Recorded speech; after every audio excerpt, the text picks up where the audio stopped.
What's going on, everybody? I hope that you're doing outstanding today. First and foremost, right off the top, I hope you're doing great. I am personally doing pretty awesome myself. So, what's up, Cosmic Sword? How are you doing today? I hope you're doing outstanding. How was your week? This is the first time I've been live all week. I hope your week has been outstanding and awesome, just like mine. Been keeping busy. Been talking about getting good at Splatoon. Doing fine. I finished your geography course on Thursday. Nice. New haircut? No. I'm thinking about getting a haircut if I don't get this job, though. I'm thinking about getting my hair silvered, and then I'm strongly contemplating a side shave, but I've just decided to comb it a little different. I've literally just slicked it all over, going for a different look. Just going for something a little bit different than I normally have, because if I don't get this job, basically I'm kind of going, well, I've applied for a job very, very similar to this in leadership about 4 times now. It's time to do something a little bit different and go, you know what? I'm not even gonna try anymore. I'm gonna do my gig. So I'm kind of going for that Quentin Coldwater Elliott kind of look. Which actually, at work, I wear my vest all the time. So my friend, who is a big Magicians fan as well, goes, "You are absolutely pulling off that Elliott energy today," and that makes me happy. That actually makes me happy. You know, just something that I was like, you know, I'm gonna do something different. Because I think in my lifetime I've had like the same 2 haircuts, super short, which I have a round head, does not look great. And then I've gotten basically like taller on the front or taller on the top, and yeah, it's a job with the company I work at now. I've gotten taller on the top and shorter on the side, so like a faux hawk. But I'm like, I'm gonna do something different. But yeah, it is a job within the company I work now. It's a leadership, basically. Basically, I'd be leading the team that I'm on now. And I've applied 1, 2, 3, 4 times. This is the 5th, I believe. So I'm like, okay. That's not to mention applying outside of the department. So I'm like, alright. Continue to do that. You continue to let me continue to do my job. You know? How are you doing, Shnar? If you've noticed, we've actually got one less story this week. Just because 6 was pushing it really, really, really close and not letting room for conversation. So, do they keep hiring outside people? No, what basically happens is they hire somebody else within the department who's kind of, appreciates brown lipstick. Let's just word it that way. So it's like one of those, alright, you do that. So there are people who just really like to kiss up to the boss, and I'm like, it's not my gig. I do my job, and I do my job well. So today we're supposed to do like 75 items a day. Ended up today I got 150, 200 done today. I'm like, okay. It's like, sure, you do that. You know, you keep hiring the person who is, you know, he kisses up. You're doing well, just catching up on laundry and whatnot. Laundry is one of those things, it's like, I see a stupid meme. It was like, washing laundry, it'll take about 30 minutes. Drying laundry, 45 minutes. Folding and putting away the laundry, 7 to 10 business days. Which actually, I'm really sad. I actually ordered something on Amazon 2 weeks ago and still hasn't arrived because of the shipper. Not because of Amazon, because the marketplace it's coming from is just dicking around, really. I'm like, thanks guys. You guys rock. You know? Yeah, I know. It's like, thanks guys. I mean, it's nothing super important. It's literally a lockpick kit. But I'm like, Come on, guys. I want to get into my Skyrim fantasy. You know? I want to break into a place and Kaiji has the wares. I don't know. So what all do you have going on this next week? Folding a bit is way too true. I have 4 loads now to fold and put away. Yeah, it's like, bump that noise. So what's something good that happened to y'all this week? So, Cosmic, you were saying you finished your geography course. How hard was that? I think I'm lucky in the fact that my wife folds all the laundry. Truthfully. I'm typically outside. It was fairly easy. Good. I'm terrible at geography. I'm terrible at it. I'm like, okay, here's this. I suck at it. I'd much rather do math and algebra than I would geography, history, or literature. As that weird as that sounds, as much as I read, actually, I just don't do literature. Like, decipher what this means, and it's like, no, I don't want to. And this flower, it means precious virginity, or a flower. These curtains, they represent sexuality. Or, hear me out, curtains. I had someone argue that, like, the flowing curtains meant sexuality or something like that. And I'm like, he's talking about some fucking curtains. That's it. You're the opposite of that? Okay, sounds good. With our powers combined, we have grasp over all the subjects. You know, I'm just not a soft science person. I'd rather do hard science, like science, math, and stuff like that. You know, it's just one of those things. I think that makes a big difference for a lot of people. And in our culture, we push a lot of doing all subjects. It's like, no, just do the subjects you're good at. Must have been some really special curtains, apparently, and it's one of those. All right. Like, sure. It basically comes down to, if you don't know the answer in literature class, what something means, just go with sex or sexuality. You're right 99% of the time. Now, what do you mean about these rocks in this geography?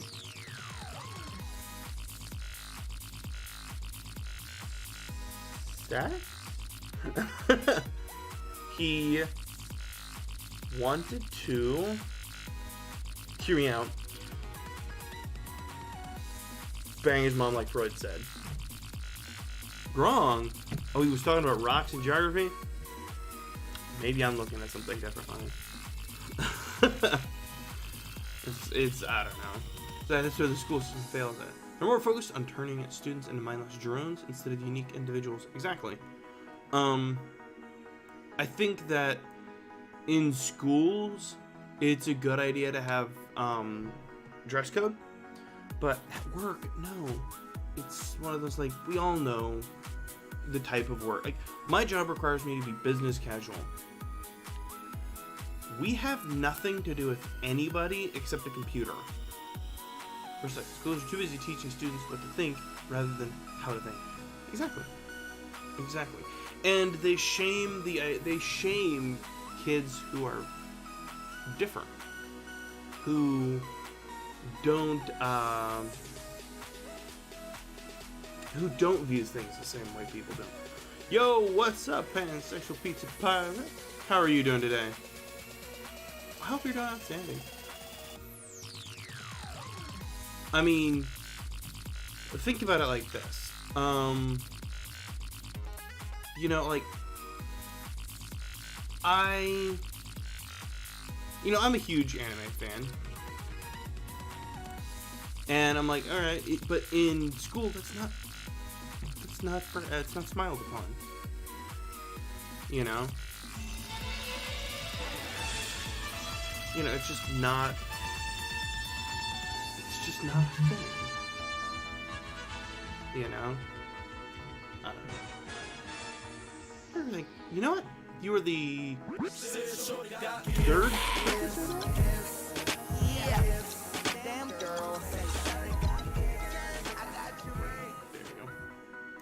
I don't know. I'm excited about it.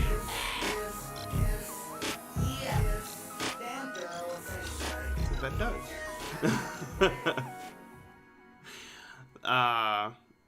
But I hope you guys enjoy those gift subs. You guys have been really good. Been really awesome guests and stuff like that. And I want to give you guys something to give back for giving so much. I love Happy. Happy is one of my favorites. I'm excited. Like, I enjoy giving subs. Like, I love going to other people's channels and giving subs. So it's just something I love doing. And God, my leg itches and burns and hurts. Because I had an issue earlier today. But yeah, I don't know. It's one of those fun things to go into someone else's subs and someone else's channel and yeah. I don't know. That's just me. For me. Like, I like that feeling. It's the act of gift giving that I love. Like, I love going and getting my friends something. Like, giving them a gift, because then I get to see the look on their face when they get it. If that makes sense. So, I don't know. Anyway, let's talk about what we're reading today.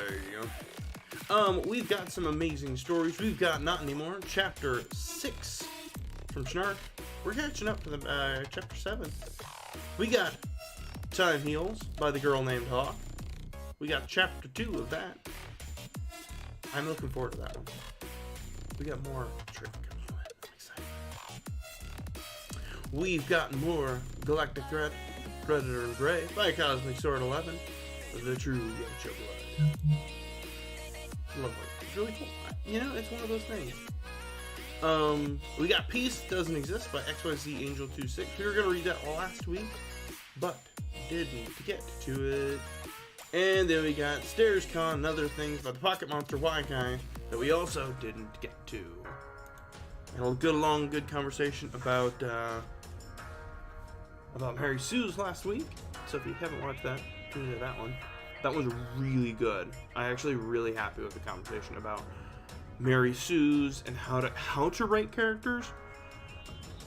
And then we actually talked a little bit about it on the Discord. We talk about schools teach kids how to write, but they don't teach kids how not to write.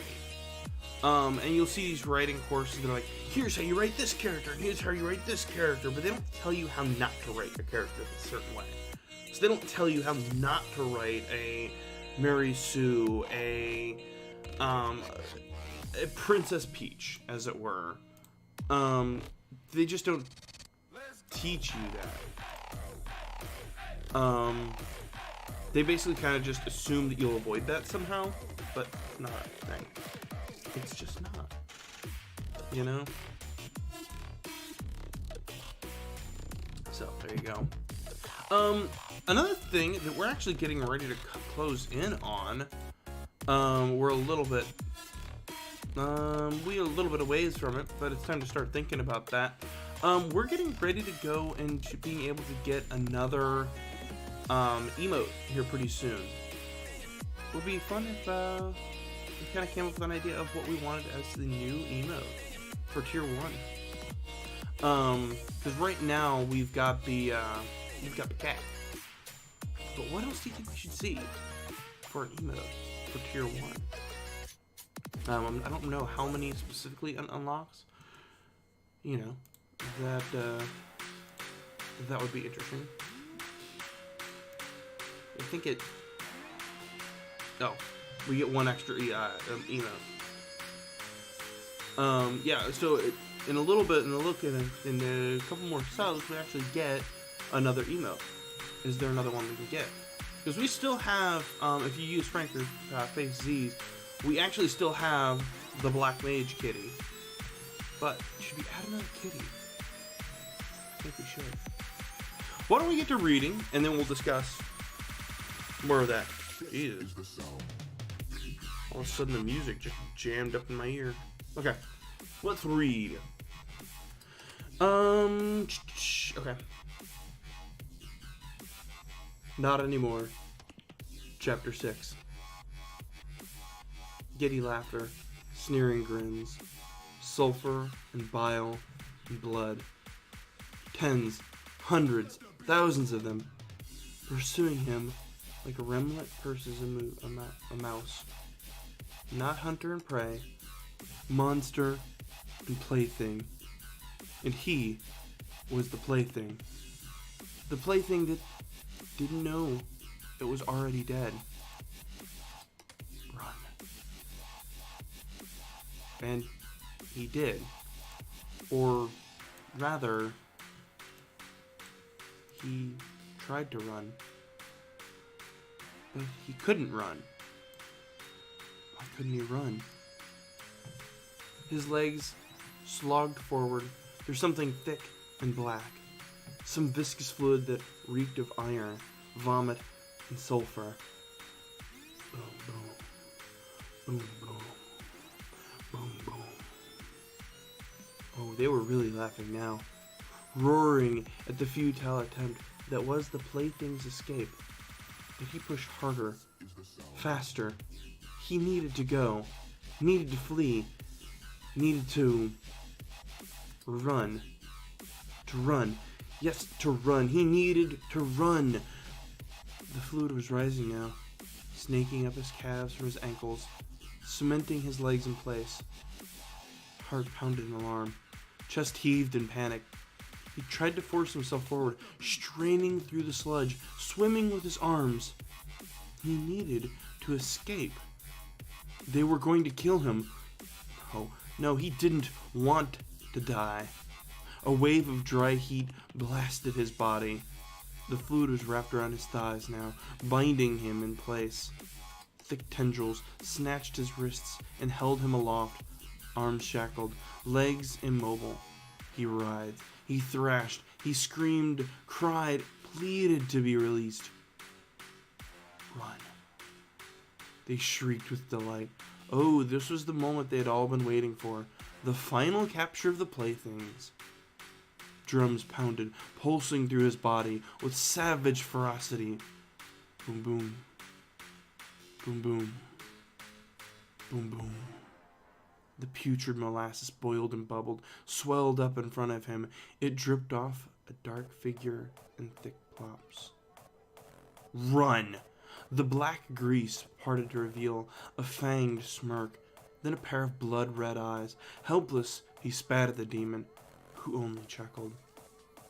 Boom, boom. Boom, boom. Boom, boom. A clawed hand caressed his cheek, and he couldn't help but shiver in disgust. Raucous jeering, a malicious smile, the snap of fingers. The fluid prowled up his chest, flattened out over him like a second skin. It encompassed him, crawling up his spine, up his neck. No, he didn't want this. He wanted to live. It paused in front of his face for an agonizing moment. He squirmed within his prison, pointlessly resisting the inevitable. The demon howled in victory. Take him. Then the blackness was forcing itself down his throat, up his nose, and into his body. Choking, gasping, seizing, it shoved its way into his lungs, suffocating and smothering. Too much. It was too much. He tried to breathe. He needed to break free. He needed run. To run. He needed to run. But the evil wasn't just invading his body anymore. No, it was seeping through his form into something deeper. And it began to wrest control for itself. Thick, hot oil splashed into his eyes, searing and blinding and thieving. It wrapped around his chest, crushing, molding, reforming. It was shearing him apart and forcing him into something new, something terrifying. The ropes inside his belly spread out, forcing their way through his guts and into his blood. He wanted to scream. He wanted to cry, but he was powerless against the onslaught. As it wove itself into the very core of his soul, it began to steal his light and putrefy his spirit. It was obliterating him, piece by piece, starting with his mind. Bones crunched beneath the pressure, snapping and twisting as he was transmuted. He needed air, needed to breathe. But the thick sludge was stuck in his lungs, stuck in his throat, stuck in his mouth. His chest heaved, pleading for the air to rush in. But no respite was found. Laughter echoed, haunting and vile and achingly familiar. Convulsing, he tried to tear himself free, but it was too late. He wasn't himself anymore. He was becoming something different. Something foul. No, he couldn't. It was too much. Hot and cold and searing and stretching and crunching and it was killing him. He was going to die. Except he never did. Death would have been too sweet. Or maybe not. He didn't have to fight against it. After all, what difference would it make? He was trapped. Plain and simple. He'd done it to himself, too. Gotten so wrapped up in being the hero and saving the goddess damned day. Now here he was. Pathetic. Weak. Helpless. Anger riled within him, something deep and carnal, true. He hated being weak. To be weak was to be a burden. To be weak was to be useless. He could not be weak. Would not be weak. He would fight against the weakness, and he would win. Deep inside of himself, the blackness retrieved his vulnerabilities, the things he kept close, the flaws to be exploited, the tender care he held for those most precious to him. It teased them out and held them aloft in front of him. Love was a millstone around his neck. Emotions would only hold him back, drag him down. He gave the word. His weaknesses were crushed. The darkness released him, easing him down to the ground. Yellow grins flashed the night. He didn't have to worry, though. He wasn't weak anymore. They wouldn't break him. He would break them first. The dark figure motioned him closer, dripping with blood and pitch. Oh, it would get what it deserved. He charged towards it, blurred vision, pulsing scarlet with rage. Closer and closer. Boom, boom. Boom, boom. Boom, boom. He would kill it. He would slaughter it. It would pay. No weapons. Didn't need weapons. He slashed out with his hands, and his fingers sliced through the monster too easily. Like a knife through fog.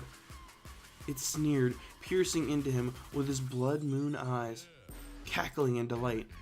It dissipated into the wind like smoke, seeping into the pitch and vanishing from sight, taking the creature with it. Then he was alone, and the resulting silence roared into his ears. Writhing in fury, he snarled, crying out to the godless skies. Someone would pay. There would be justice at his hands. Boom, boom. Boom, boom. Boom, boom. His heart thrashed in his chest. Anger coiled tighter, tighter inside him, ready to explode. A glint caught his eye. Within the pool of black, a distorted reflection glowered up at him. His reflection. He blinked as his heart skipped a beat. That was him? Horror broke through his fortress of fury, shattering the walls like glass. The world around him quaked and began to crumble. His hands shook, and his knees buckled, landing in the blood pitch with a thick splash. Beady eyes glared back at him from within the pool. He was Goddesses, no. That wasn't him. It couldn't be. The reflection menacing back at him was not one of a man. He wasn't a Sky Knight anymore. He was the darkness. Pippet bolted awake with a terrified cry and rocketed out of bed. At first contact with the cold floor, his ankles buckled beneath his weight, and the young knight crumpled to the floor. The collision jarred his fractured ribs, and his already throbbing head whacked the boards. Gasping and wheezing, he clutched his bare chest as he skidded to a halt. Oh, goddesses, it hurt more today. Moving would likely make it worse, so he lay there on his good side, trying to catch his breath, without moving his chest too much. The hell was that dream? He could still feel the pressure of the cold blackness against his skin, spreading thick and oppressive over his form. The jeers and laughter echoed in his ears. The crushing force on his chest clung to him, just as it had before it crushed his bones. The hairs on his arms prickled in revulsion at the memory, and he shuddered in disgust. It was just a nightmare. It wasn't real. Just a dream. Nothing more. Just a dream. Just a dream. Just... Pivot! The wooden divider groaned against the hard floor, and in barreled Karane. She rushed to him and knelt at his side. Are you alright? Define alright, he moaned, blinking as his vision began to focus. Above him, Karane gave a slight sigh. Well, if you're making jokes with me, you're not dying. He turned to look up at her and found her gazing down on him with a sympathetic smile. Come on, she said. Let's get you up off the ground. Easing into a sitting position, he mumbled his thanks for her assistance. Everything was sore, and he tried not to stretch or twist his ribcage as he limped back towards the bed, good arm slung over her shoulder. A fierce wave of vertigo nearly took him back down to the floor, but Karane was there to support him through it. Why am I so dizzy? He rasped, voice raw from the previous night's events, as the floor rolled beneath his feet. Well, when was the last time you ate anything? Pippet blanked. When was his last meal? Other than the handful of sour berries and the stale bread he had scarfed down on the planet. The thick pitch forced itself down his throat, choking him, smothering him. He needed air. Couldn't breathe. Couldn't... Exactly, Karane said matter-of-factly, startling Pippet back to reality as his heart pounded away in his chest. It's normal to be lightheaded when you don't eat for 3 days. He swallowed, fruitlessly trying to banish the feeling of thick corruption from his gullet. It was a dream. Stupid dream. It would pass. Once he was seated upon a pink quilt, he realized aloud, I slept in your bed last night. And most of the day, too, she said, as she pulled up a chair. It's nearly sundown. So you've been sleeping for about 18 hours? Pippet raked his fingers back through his hair as his ears warmed. I'm sorry, Karane, I didn't mean to. Don't worry about it, Pip, she said as she swept her tousled locks into a messy ponytail. You were exhausted. After you calmed down a bit, I had you lay back so I could take a good... After you calmed down a bit, I had you lay back down so I could take a look at your ankle. Not 20 seconds later, you were asleep, on top of the covers and everything. Your mom brought you those extra blankets, so we didn't have to disturb you. I was gonna bring you some food after your wounds were dressed, but since you dozed off while I was manipulating your sprained ankle, I figured you needed the rest. He nodded with a grimace as she pulled his injured ankle into her lap and unwound the supporting bandages for a closer examination. Doesn't that look kind of Scandalous, he said. I mean, I slept in the women's wing, in a woman's bed, in your bed, last night. Krane smirked and waved her hand in dismissal, though her cheeks were a touch rosier than they had been a moment earlier. It's not like Zelda's going to use hers, she said as she pointed a thumb at the wooden screen separating the two rooms. And besides, after everything that happened, where you slept is the least of people's concerns. He cringed, partly at the way she manipulated his ankle. That bad? It's the talk of the town. A wailing loftwing in the dead of night, two mounts tearing at each other's throats, a swarm of Sky Knights called in to subdue them. It's quite the tale. As she rewrapped the joint, she continued, I'm not sure if anyone actually knows the real story, other than the professors, Headmaster Gapora, and us.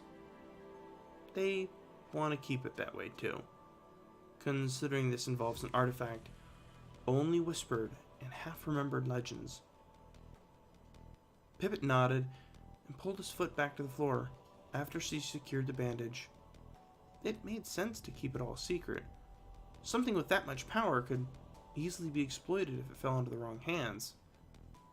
Speaking of loftwings, how are they? Is my bird okay? The hand going for a washcloth froze. Krane chewed her lip for a moment before she muttered, He'll survive, but he's going to be out of the skies for a while. Both of you. Brow furrowed and worried, Pippet demanded, What happened? Her ears drooped. With a sigh, Krane said, It was bad, Pip. The Sky Knights had never seen anything like it before. Loftwings don't fight like that. Like Red did. And he was like, he knew. What did Red do to my Loftwing? She paused, breaking eye contact. He snapped its wing. Bones snapped, crunching and twisting, contorting beneath the force, molding him into something terrible and putrid, something corrupted. Pippet sucked in a shaky breath as his stomach dropped to his feet. A chill ran down his spine and he shuddered. It was a dream. It was just a dream. He needed to focus. A broken wing was a curse for a loftwing. They weren't meant to be grounded. They were creatures of the sky, and taking away their flight was devastating. Granted, it meant he was stuck on land too, but he could deal with being cooped up for a while. For a loftwing, though. How long? He asked, mouth dry. Standard is 6 weeks. Longer if he keeps trying to break out of his stall to come find you, she said with a slight smile. He must be really worried about you. Pippet usually checked in through their bond every few hours. The poor thing was probably panicked. He'd been asleep for 18 hours and hadn't checked in at all. Feeling guilty, he sighed and wiped a hand down his face. I'll have to go show him I'm alright. I doubt anything else would be enough. Krane agreed before moving to gently remove the bandage around his neck. Pippet frowned. He did not remember that particular wound being tended to.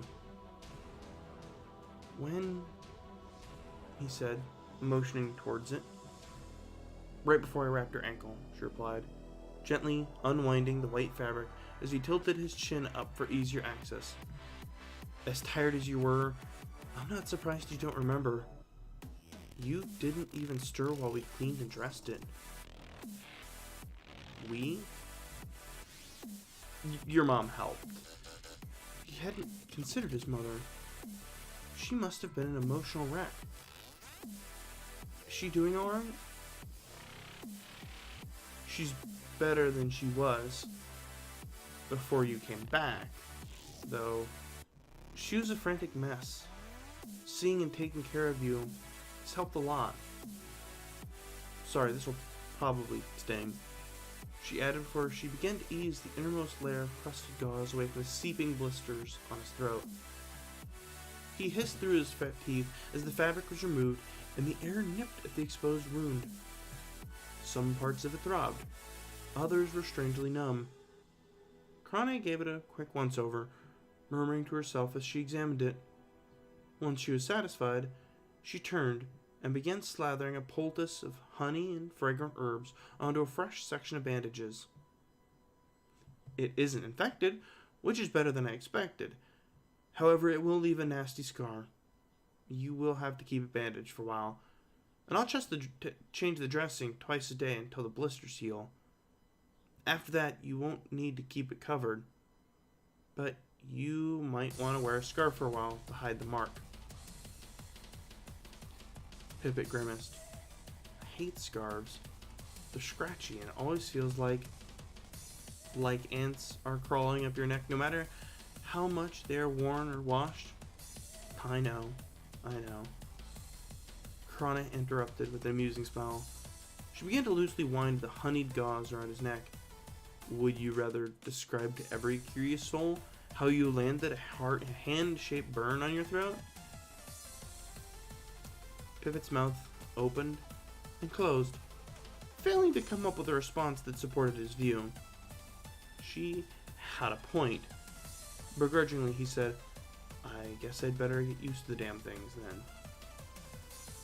Wearing an itchy scarf was undoubtedly better than trying to explain how his own brother had nearly killed him with his own hands.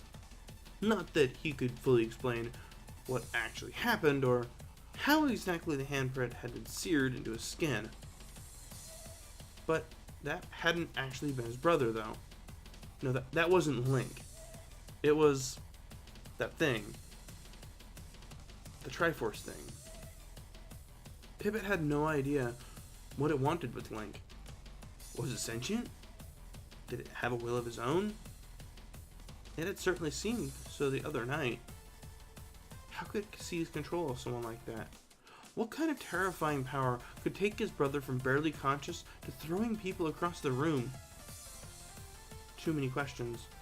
Too many complicated questions he didn't have answers to. It was making Pipit's headache worse. Then again, maybe that was just the dehydration. He really hoped Link was alright. That his brother was still in there somewhere. The Triforce hadn't permanently taken control. Krane fastened the gauze around his neck and moved to examine the stitches in his cheek. As she removed the covering bandage, Pipit asked, How's he doing? The medical apprentice sighed and applied a cooling ointment to the skin. He's hanging in there, but it's too soon to predict which way it'll go. Is he awake? She shook her head. In time. He has a hard battle in front of him, but Link's a fighter. In a quieter tone, she added, He has someone he's fighting for. Her hands paused after adhering a new bandage. Sullen eyes, lost in thought. You miss her, he gently said. It's hard not to, she said, dropping her hands to her knees. She's been gone for months now. It's painful sitting next to her empty chair in class, knowing she should be there.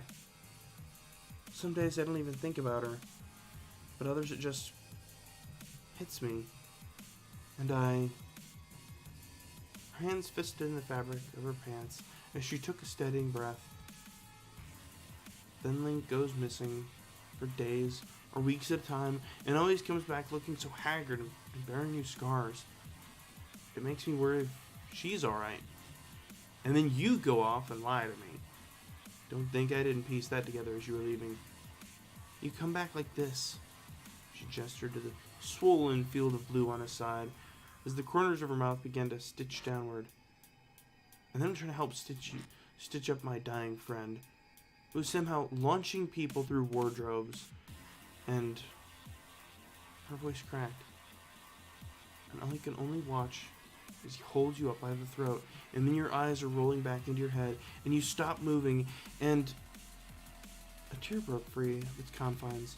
and tumbled down her cheek. Her shoulders shook, and her chin quivered. Pippet, I was so scared, she said through red, watery eyes. He had been terrified too. The remainder of the Triforce's raw power caused the hair on his arms to stand on end. The burn on his throat still pulsed, and he could smell the acrid stench of burning flesh. Link's screams echoed in his ears as he relived the arrow extraction. An involuntary shiver ran down his spine. No, he couldn't focus on that. He needed to be strong. She needed him to be strong. Letting out a shaky breath and shoving the awful memories back, he gently placed his hand over hers. Come here, he whispered, motioning to the bed. She allowed him to lead her to the covers next to him. She immediately sat, hugged her knees to her chest, and buried her face into his shoulder. His arm curved around hers, and he stroked her hair. Her breathing came in and out, in shuddering breaths, as she tried to suppress her tears. Pippet leaned his head against hers, stroking her strawberry hair. It's going to be okay, he murmured, mostly to her. You don't have to worry about me anymore. She nodded against his shoulder and wiped at her eyes. They were both silent for a moment, as she reined in her emotions. In a weak voice, she said, I'm glad you're alright.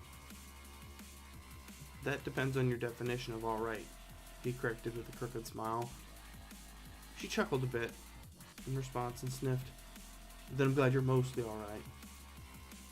Hey, he said after a long silent moment. You did great back there. I don't know how you stayed calm and level-headed through all that. I was freaking out. You thought I was calm? She responded, skeptically peeking up at him from her position at his side. He tucked a stray lock of her hair behind her ear. You sure acted like it. Helia knows you did better than me, considering I was too busy panicking and throwing up all over the floor. Krane chuckled. Says the person who threw himself into harm's way and told the Triforce, no? Who does that? I knew you were stubborn, but wow. Who else can say they went up against the Triforce and won? You call this winning? Pippet said, pointing to his bandaged neck. 'Cause I don't. I call this living to tell the tale. Fair, she says, as she snuggled back into his side. It seemed she was content to rest her temple against his shoulder, and he was content to have her form nestled into the crook of his arm. He had really missed her, and having her close was a huge comfort to his battle-weary self. Maybe one day, he would tell her that she was one of the reasons he kept fighting, even when he was surrounded and outnumbered by things that wanted him dead. Well, that would involve explaining all he went through down there, on the surface. He didn't want to burden her with that. Nobody needed to be burdened with that. No, that he would keep to himself. Against him, her breathing evened and slowed. A lopsided smile crept onto Pippet's face. He was glad that she was calming down. He had mentioned going out to see the hatchlings once he returned, but with broken ribs and a grounded loftwing, it seemed that was not going to happen anytime soon. I guess. Krane startled and sucked in a sharp breath. Her eyes darted around for a moment before settling on Pippet, who was thoroughly confused. She visibly relaxed and leaned against him once more. Gently, he asked, Did you doze off? She nodded, rubbing an eye with the heel of her hand. It's been a long day. Have you gotten any sleep? He said, only now noticing the dark circles under her bloodshot eyes. She shook her hands.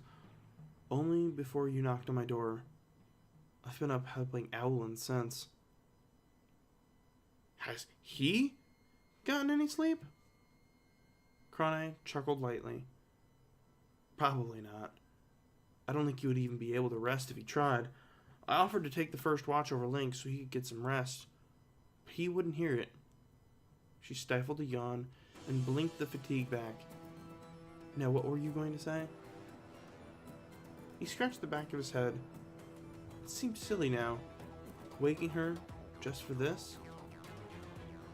She was waiting on his response, though, so he couldn't back out now. Hesitant, he managed, I guess I won't be able to keep my promise after all. Do you want to tell me where the nest is so you can go see the hatchlings? Chronic gave him a flat stare for a moment before it clicked. Oh, no. That won't be necessary. Her toe drew circles on the floorboard. It wouldn't be the same without you, she added with a tiny smile. There won't be any more hatchlings for another year. Are you sure? She nodded.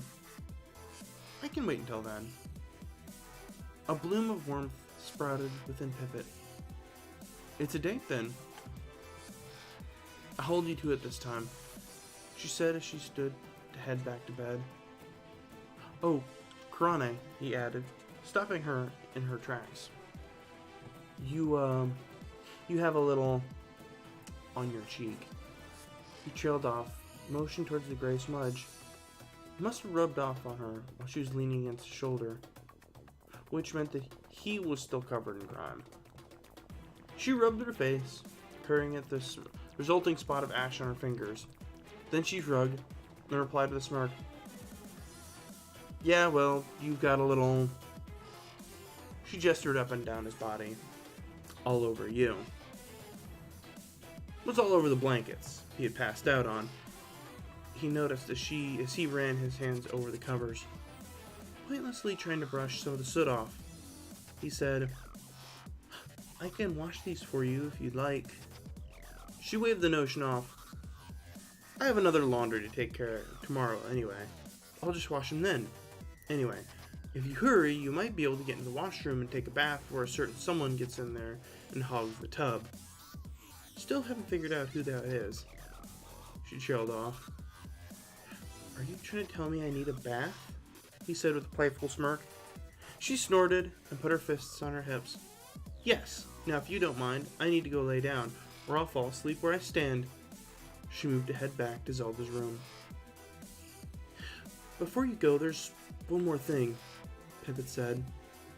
She looked back at him, expression changing, and when she saw the sincerity in his eyes, he hesitated, even with bags in her eyes and her hair disheveled. She was beautiful. Anyone could see that. He suddenly felt sheepish, and shifted his gaze to the floor as his ears warmed. She'd stayed up all night tending to his wounds, and all day tending to his brothers. And here she was yet again, putting his needs before her own. She was something else. He didn't deserve her. Not after all that had just happened. Not after all he had done. She shifted, bringing Pippet back to reality. He cleared his throat and said, thanks for, for taking care of me and all. At first there was silence, then she walked over to him with a gentle smile, bent down, and lightly kissed his grimy cheek. Good night, Pippet. After his much-needed bath, in which he ended up having to completely drain the brackish water and refill the tub, he found himself hobbling down to the kitchens, using the single crutch Krane had left for him. Originally, he had been grateful for the baggy tunic she had provided, considering his fractured side. It was much less painful to struggle into than one of his more fitted shirts. But now, as his crutch repeatedly snagged the extra fabric on the way down the stairs, he was beginning to doubt its worth. He was so preoccupied fiddling with the tunic that he nearly bumped into Headmaster Gipora. The large man expressed his relief in seeing Pippet up and about and thanked him for his bravery. After some small talk, and a reminder that he was not, under any circumstances, to tell anyone of the incident the other night, The headmaster ambled upstairs, the towel slung over his shoulder. The young knight was grateful for the headmaster's departure. His stomach clawed away inside him, begging to be fed. It had been nearly almost 3 days since he had eaten a proper meal, and Pippet was really feeling it. Even if there was only some hard bread and apple left over from dinner, he needed something. The kitchens it was then. With it being late evening, old Henya would have gone home already, so it was likely he would find his mother working at this hour. As he managed down the hallway, the temperature began to rise. The closer he got, the warmer it became.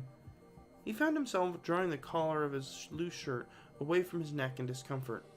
It was dry heat, one that was far too familiar for his liking. A whiff of sulfur soon reached his nostrils, and he began to grow restless. The rank smell reminded him too much of his fight out of the molten mountain, where the very rocks reeked of death. Maybe he didn't want to go to the kitchens after all. His stomach immediately objected. He needed food, and food was in the kitchen. He would have to tough it out. It was just a bad smell and some heat, after all. Nothing to get worked up about. He could handle it. The young knight limped through the archway, using the crutch to take the extra weight off his wounded ankle. Within the sweltering kitchen, managing several different things at the same time, was his mother. Her brow was slicked with sweat, and the apron covering her patched dress was dusted with flour. She was kneading a ball of dough against the butcher block counters, and didn't notice him enter. "Hey, Mom," he said softly. She startled and whipped around, brushing a few stray locks out of her face. A grin widened across her flushed face. "Pippet!" she exclaimed, abandoning the dough on the counter and striding over to embrace her son. He shrunk away, trying to prevent any further contortion to his ribs. So after some awkward deliberation, she settled for a gentle side hug. "You're awake. How are you feeling?" He smirked sheepishly and shrugged as she stepped back. "I've been better."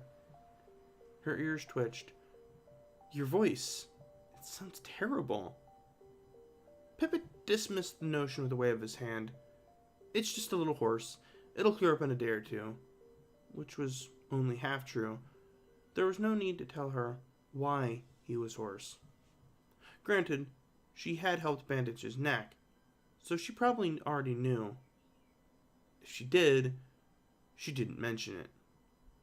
She smiled, though her eyes were sad. "I was worried about you.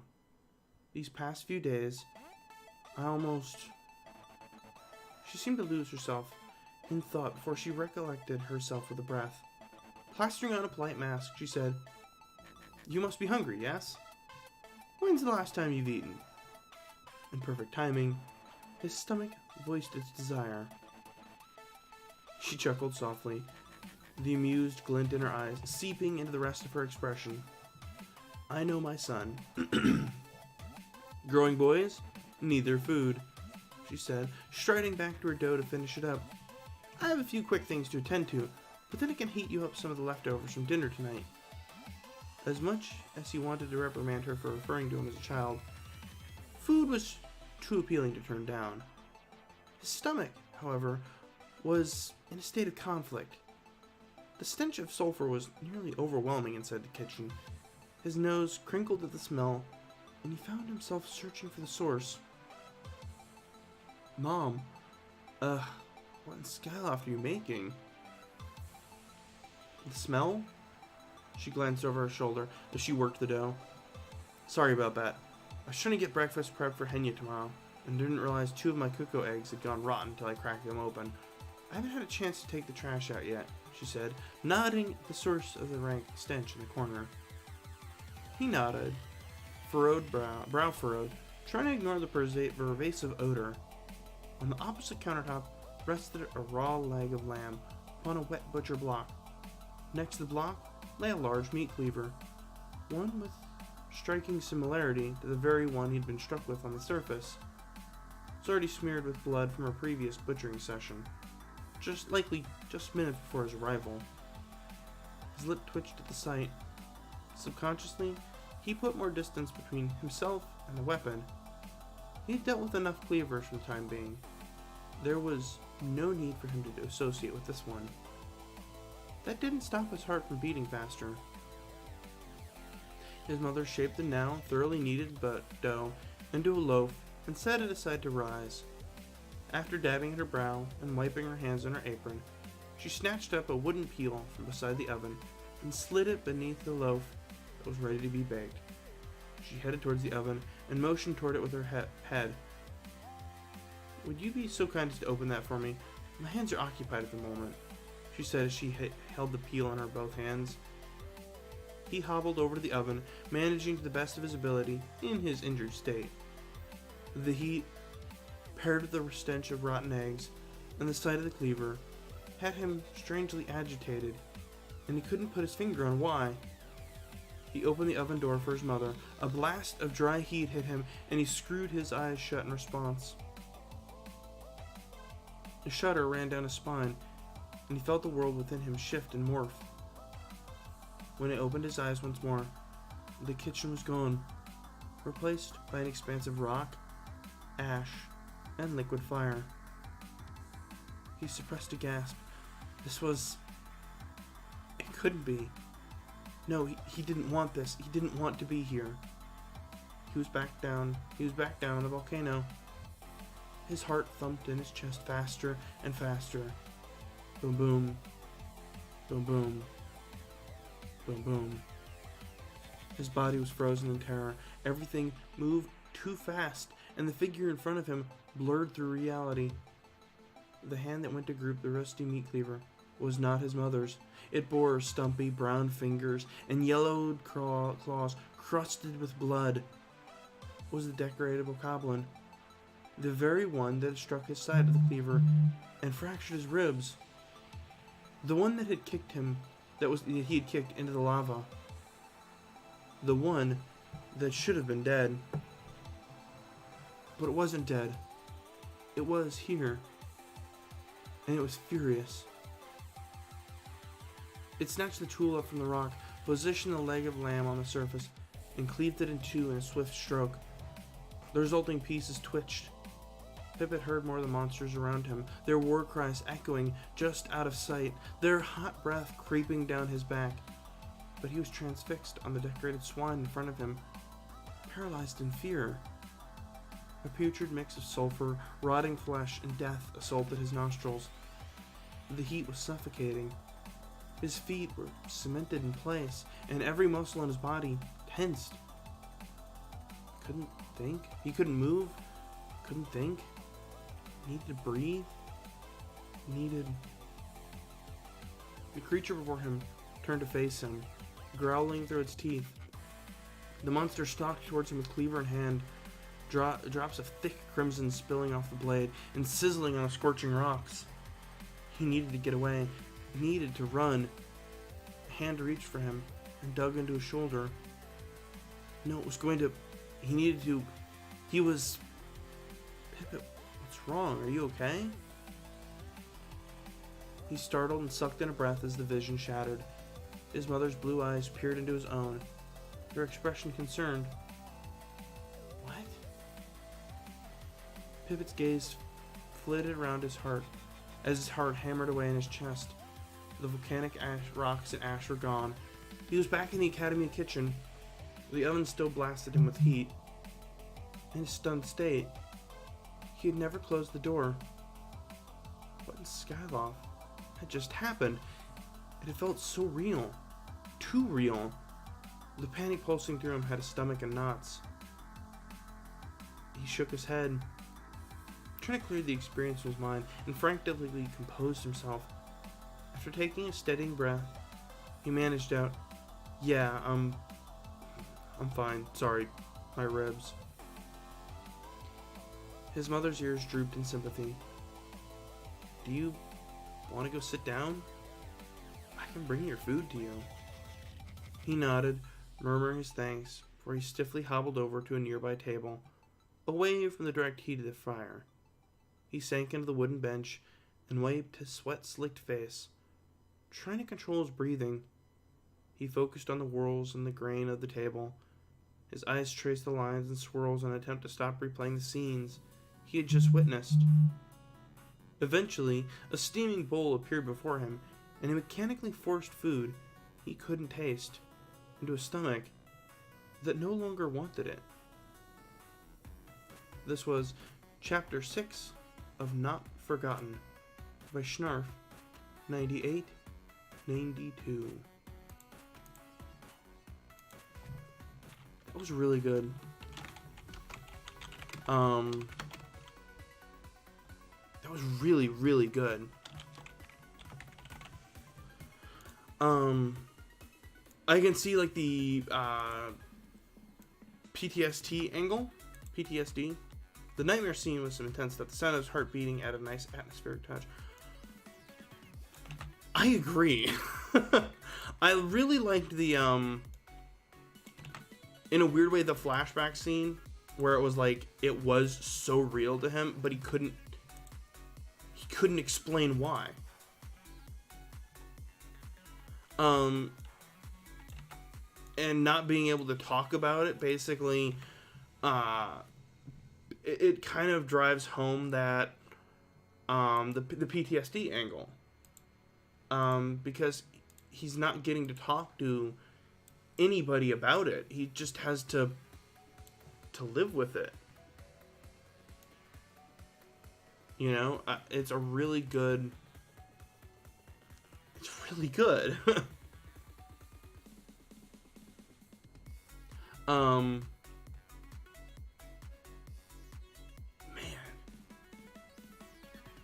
Now, you know the story, how you're going to go about it there, Schnarf. So are you going to explore the PTSD angle of things, or how are you going to go about that?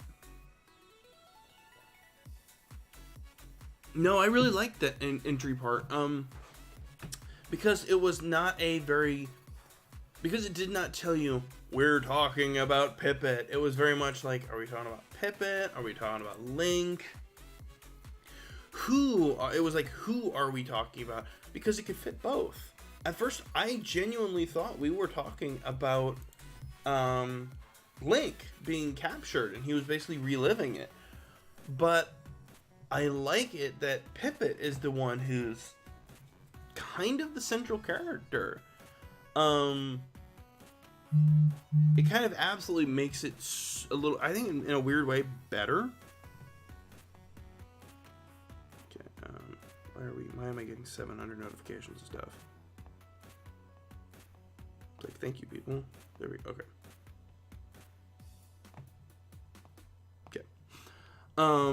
Yeah, no, it's my phone my phone making noise. There we go. It plans to go the PTSD route and slowly demonstrate to our readers what PTSD is like without having to say any keywords.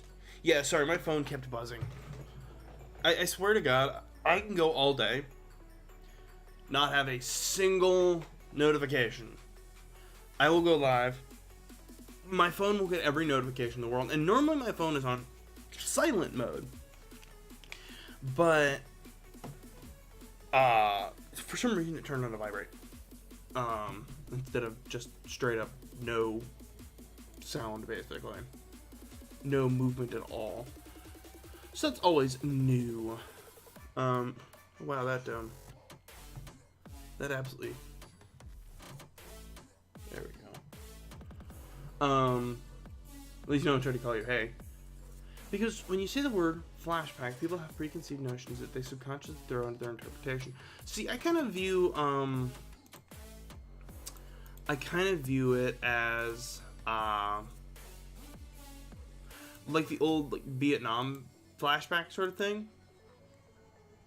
That's how I kind of view it, of like basically reliving some of those memories. And maybe that's just because like I do a lot of volunteer work with veterans. Specifically, there's a lot of Vietnam veterans that I've done. I've done several events now.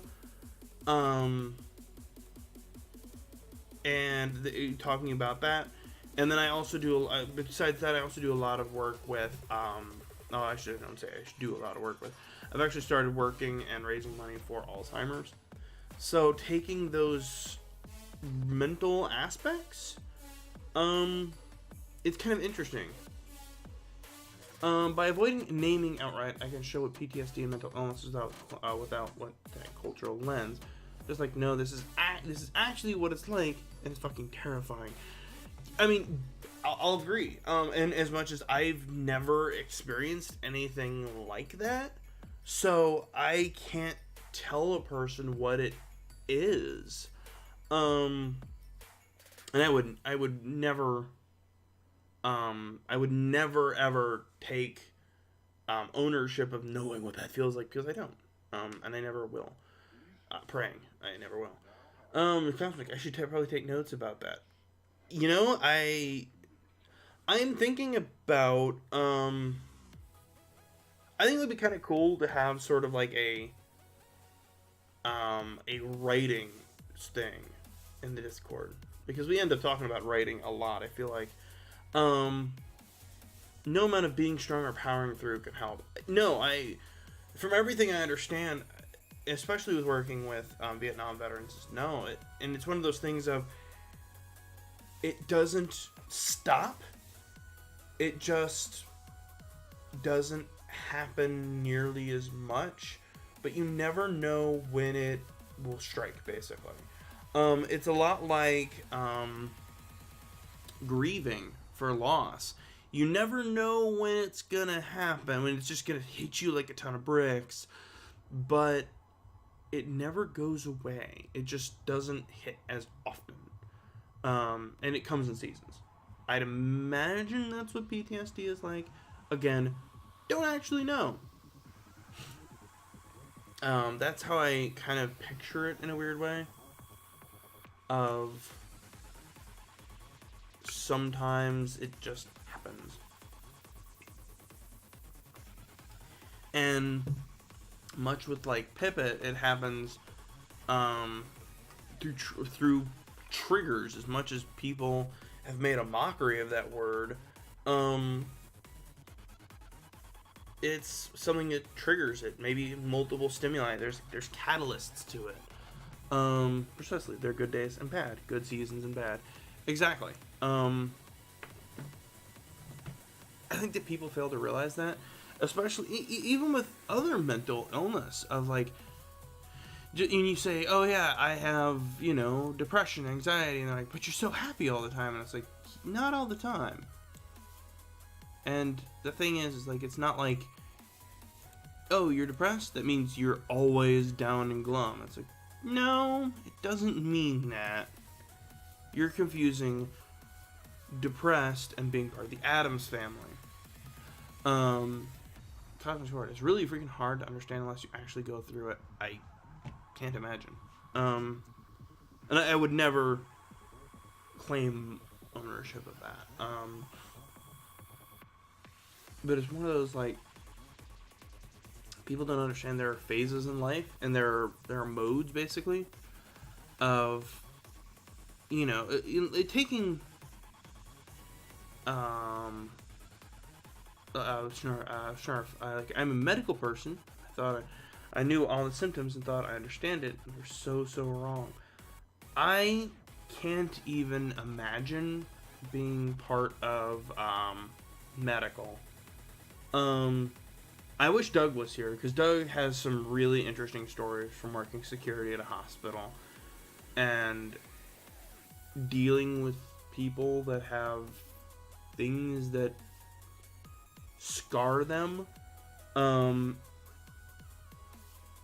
I would say every person who works in the hospital will remember the first person they watch code. And you remember the first time you see that, and it's like, holy shit, it's like a moment in your life you'll never be able to forget. So I imagine it's something like that, of like, you think, oh yeah, no, I get it, and then you're like, holy shit, I was wrong. That it's like, On the other opposite side of the spectrum, it's like Disney. You think you know how awesome it is until you go and you're like, holy shit, it's even better than I imagined. Except it's terrible and shitty and everything sucks. I think I've got a cat hair in my eye. That's the way I move that. Mental illness is just one of the most paralyzing, isolating things imaginable. It sucks because one of the most healing, constructive things for it is community and people you're comfortable being vulnerable with. It is an odd comparison, probably one I will never let down. No, I agree. Being a person that struggles with depression and anxiety, it is really one of those. Humans are mammals, and a lot of mammals are pack animals, and humans are pack animals. We're social animals. And if you take, for example, a pride of lions, when one lion is weak and is hurt, it can't explain to the other lion, hey, I'm weak and hurt. It just isolates itself so it doesn't bring down the herd. So I've noticed that with humans, in me, and I'm the only really test case that I can speak to,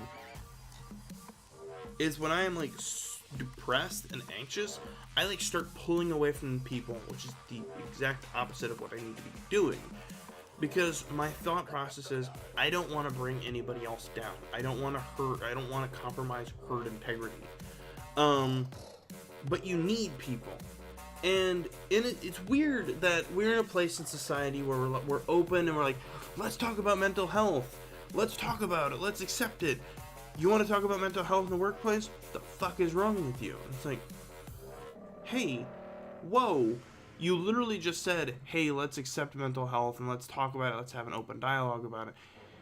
And you act like I'm a weirdo. Okay, sure. Thanks for that.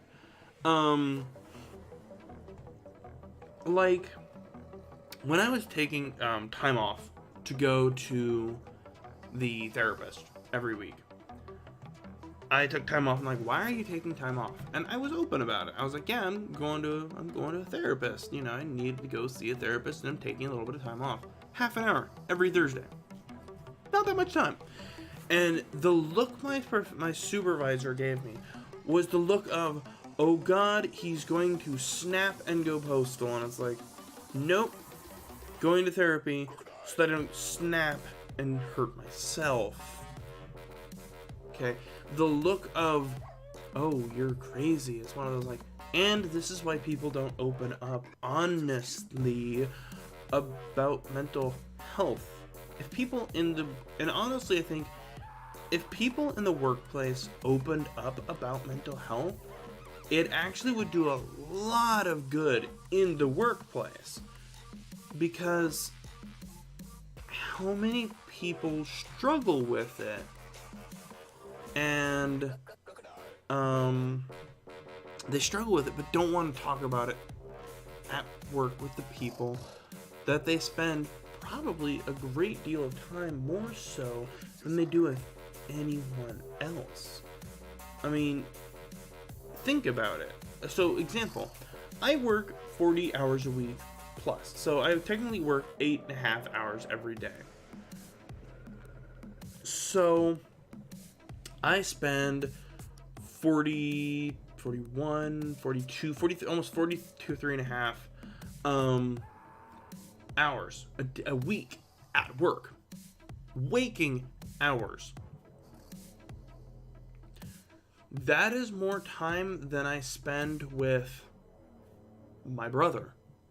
Sometimes even my wife on occasion, because the way our work schedules work out. So I spend more time with them than I do with my family on occasion. Waking hours.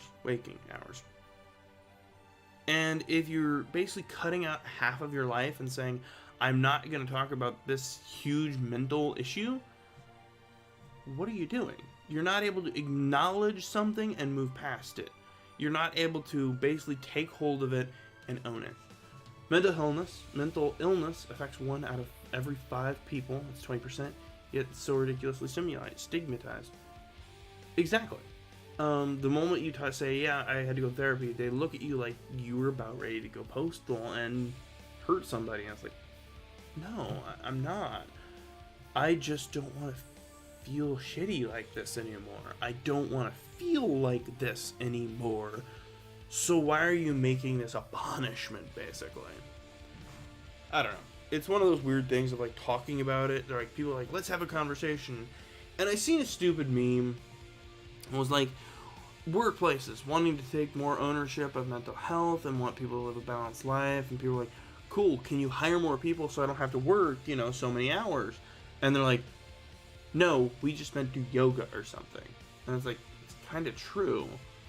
They slap the idea of, well, we offer a relaxation room or a meditation room or something like that, so you should be good to go. And it's like, no, that's really not it. It's really not it at all. You have completely missed the issue, but damn is your liability insurance covered. That meme made you mad when you seen it? It should. I seen it, was like, it's true. Because my work does that. My work offers a meditation room. They're like, here's a meditation room. You have to use it on your break and stuff like that. And it's like, okay, I understand that. Otherwise people will take advantage of it. But it's like, that's like putting a Band-Aid on a breaking dam and going, it's just like, cool, we're good. It's like, no, that's not. It's really not. It's not just about, well, meditate, you'll be fine, you'll have work-life balance. Like, no, it's not what that means at all. But you've offered something to help people, so your liability is covered. You're no longer liable. So feel good about yourself, I guess. Sure, why not? I don't know. That's my theory. It's frustrating as, I don't know, I'll get out. But, what are you gonna do? Until workplaces figure out, hey, maybe we need to offer a little bit more. Maybe we need to remember that morale is a huge thing. The number of people I've seen that don't understand that morale is important is amazing. It's like, guys, offering a pizza party every 3 weeks isn't morale boosting for long extensive times. Again, like a Band-Aid on a breaking dam. So, there you go. Let's keep reading with an aptly titled one from The Girl Named Hawk, Time Heals.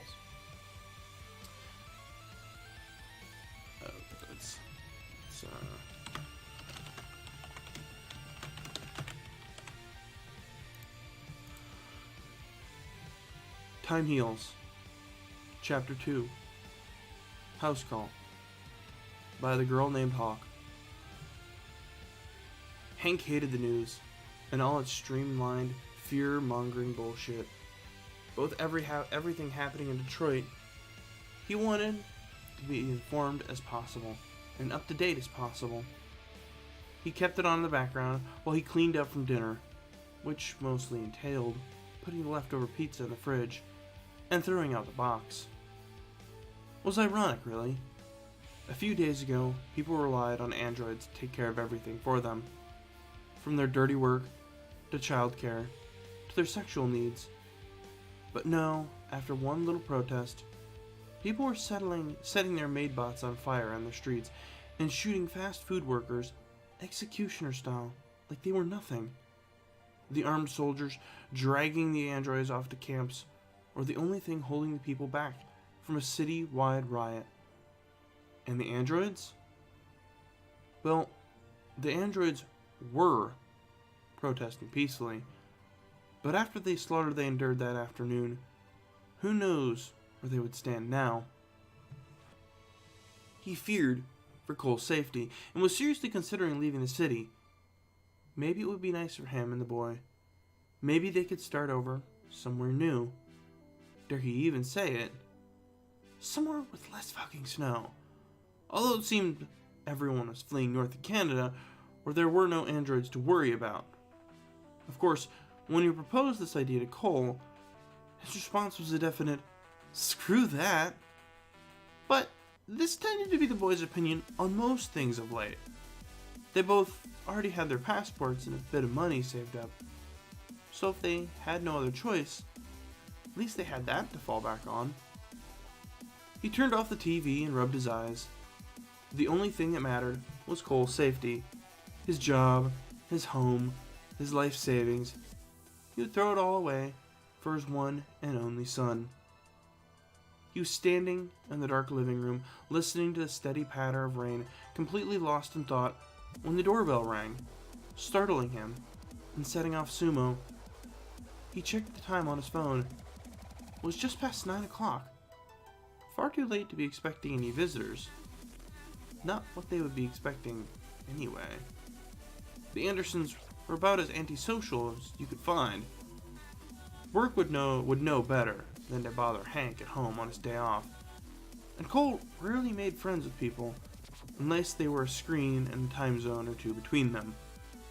The buzzer rang again, not 30 seconds after the first. "Dad, who is it?" Cole called from his room. Hank peered out the blinds at the front window and saw a young man with brown hair wearing medical scrubs on the front step. He bounced on his toes, anxiously looking back and forth between the street and the door. When he turned his head to the right, Hank saw a ring of light flashing red on his temple. It wasn't a man at all, but an android. It was a surgeon from the hospital all those years ago. Kevin. No, Connor. The one that not only saved Cole's life, but bought him a coffee and practically talked him off the edge. What the hell was it doing here? And why did it look so panicked? "Nolan, Cole. It's just a salesman." He watched the android press and hold the button again. "Well, are you going to tell him to go away or not?"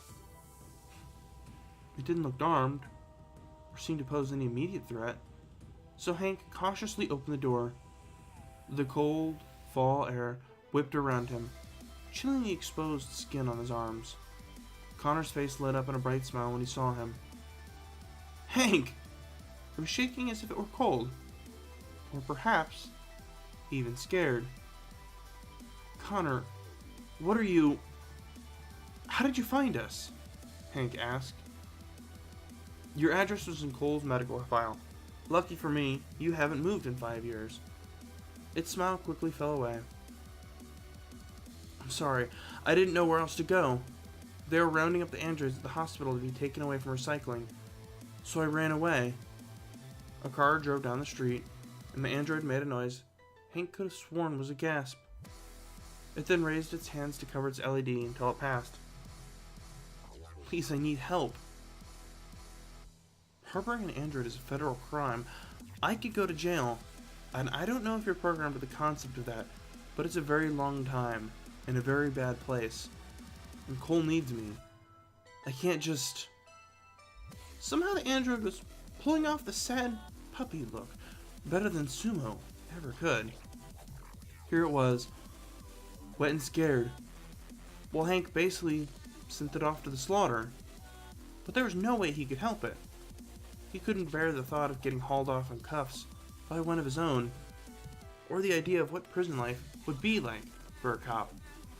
The worst was knowing that Cole would be ripped from his life and forced into the foster care system, and he had already made a promise to never let that happen to him.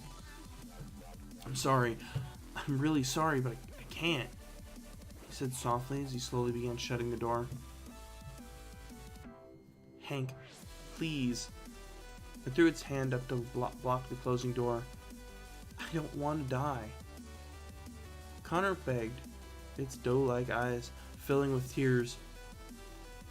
Hank felt his heart shatter into 1,000 pieces. What kind of monster would he be if he turned it away after that? He did owe the damn thing, and had more than expressed that to it before. Hank surveyed the streets for any witnesses before standing aside to let the poor soul in. Grrr, woof! Easy, Sumo. Connor said in a gentle tone. It's okay. I'm a friend. See? It held out its hand so that Sumo could get its scent, or lack thereof. The beast gave it a few good sniffs before losing interest and retiring to his spot on the sofa. Hank took Connor by the shoulder and gave the android a little push, directing it away from the windows and into their kitchen. Okay, first, let's get you out of those scrubs. Then, we'll take care of that, Hank said, pointing to its LED. Wait here. I'll be right back. Hank walked into his room and closed the door behind him. He placed his forehead against the hard wood of the door as his mind spun with doubt as to whether he was doing the right thing here. His heart told him it was the right call, since helping people was the reason he'd become a cop. It was who he was at the core. But could he really call it noble if he was putting his own son at risk? And for what? A machine? A machine he hadn't even seen in years. He stared blankly into his open closet, trying to find a shirt that wouldn't make the android look like a tacky neon sign. He settled on one of his DPD sweatshirts that he'd definitely seen better days, but should have been small enough for it. He also found some stretchy waist sweatpants in his dresser. He was rifling through his nightstand looking for his pocket knife when he heard the distinct sound of Cole's door opening and his feet lazily shuffling across the hallway floor, only to stop suddenly. Dad? Cole yelled questioningly. Why is there an android in our kitchen? Hank left the clothes on his bed, then joined his son in the kitchen. Cole was still wearing the same flannel pajama bottoms and white t-shirt he had been wearing since he got home from school. His handheld game was still flashing his hands, but his dark brown eyes were fixated on Connor. Sizing up the stranger in the house. Hello, Cole. We haven't officially met. My name is Connor. I'm the android that performed your surgery. Connor extended his right hand to Cole for a handshake, but the boy ignored it. He looked over at his father with annoyed confusion. It's okay, bud, Hank said, sliding in next to him and wrapping his arm around him in a little side hug. He rubbed his large hands on his son's scrawny arm in an attempt to reassure him. Connor's just gonna stay with us for a little bit, till we can figure something out. The news said to bring all androids to the authorities, Cole said. Okay, real fast. Why'd I go to live just to read a book? I'm actually reading Fanfictions submitted by members of the audience, actually. And this is pretty epic. Thank you. It's not my writing. It's actually one of the viewers here. So, it's pretty interesting. Yes, well, technically, I am the authorities. So, Hank replied. Dad, what the hell? The boy barked, pushing free from his dad's embrace. You could get in a lot of trouble for this. He gestured in Connor's direction, and Hank saw Connor's LED change to red. I couldn't just leave it out there. It was... He paused, barely believing in his own words. Looking at Connor, he could see the apprehensive look on his face. It looked like a child watching their parents argue. It scared Cole. You can't be serious, Dad. It's plastic and software. It doesn't get scared. Cole turned to Connor and abruptly threw his hands in the air with an unenthusiastic boo. Connor's only reaction to this was a slight twinge of its brow and tilt of its head in confusion. See, Cole said to his father. Just give it a chance, Cole. For crying out loud. You wouldn't even be here right now if it weren't for it. Show a little gratitude. Hank's patience was beginning to wear thin. It seemed that every day that passed brought Cole closer to teenagehood and only served to push them apart, bringing new changes and stress to the relationship. Hank hoped this could just be one of those 1 in a million things that Cole didn't fight him on. But the boy was not backing down. It was doing what it was programmed to do. Were we going to save the garbage collectors because they always get our trash on time? Or taking Jerry's at the arcade for giving us the correct change. Damn it, Cole, Hank growled. This man saved your life. So for that, I owe him mine. Connor stays with us until we find somewhere safe. And that's final. The two glared at each other for a while, until Cole stormed out of the kitchen and back to his room. Hank winced at the sound of the door slamming. He let out a defeated sigh before turning back to Connor. Its mouth hung open like it wanted to say something, but it stayed silent. Sorry about him. No, I'm sorry, Connor said immediately. I didn't mean to cause any issues between you two. Hank was shocked to hear it stammer like that. Its intense staring must have been making it uncomfortable, as Connor sheepishly began looking down at the floor. Issues? No, that was nothing, he said dismissively. He didn't swear at me or tell me how much he hates his life, so I'd call that mild at best. Honestly, I'm surprised he gave up after that's final. Normally I'd have to bust out the, when you pay the bills, then you make the decisions line on him. Hank smiled, but the android still looked distraught. Here, sit down, he said, pulling out a kitchen chair. Connor did as was asked and sat in the wooden chair. Unable to find his pocket knife, Hank settled on one of the clean steak knives from the dish drain. In a report about deviants that Hank had seen at work, he learned that androids can remove their LED in order to hide themselves. Hank carefully wedged the tip of the blade under the edge of Connor's LED. He didn't know what to expect from Connor. A wince, or a grunt, some kind of movement, but it didn't react at all. He jammed the blade in deeper. Then with a quick tug, the little ring fell to the floor with a light clatter. Hank watched as Connor's synthetic skin grew back, covering the spot where the circle no longer was.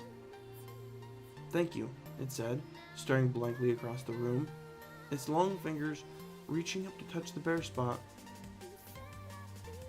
It's nothing. Hank bent down to pick up the LED off the ground.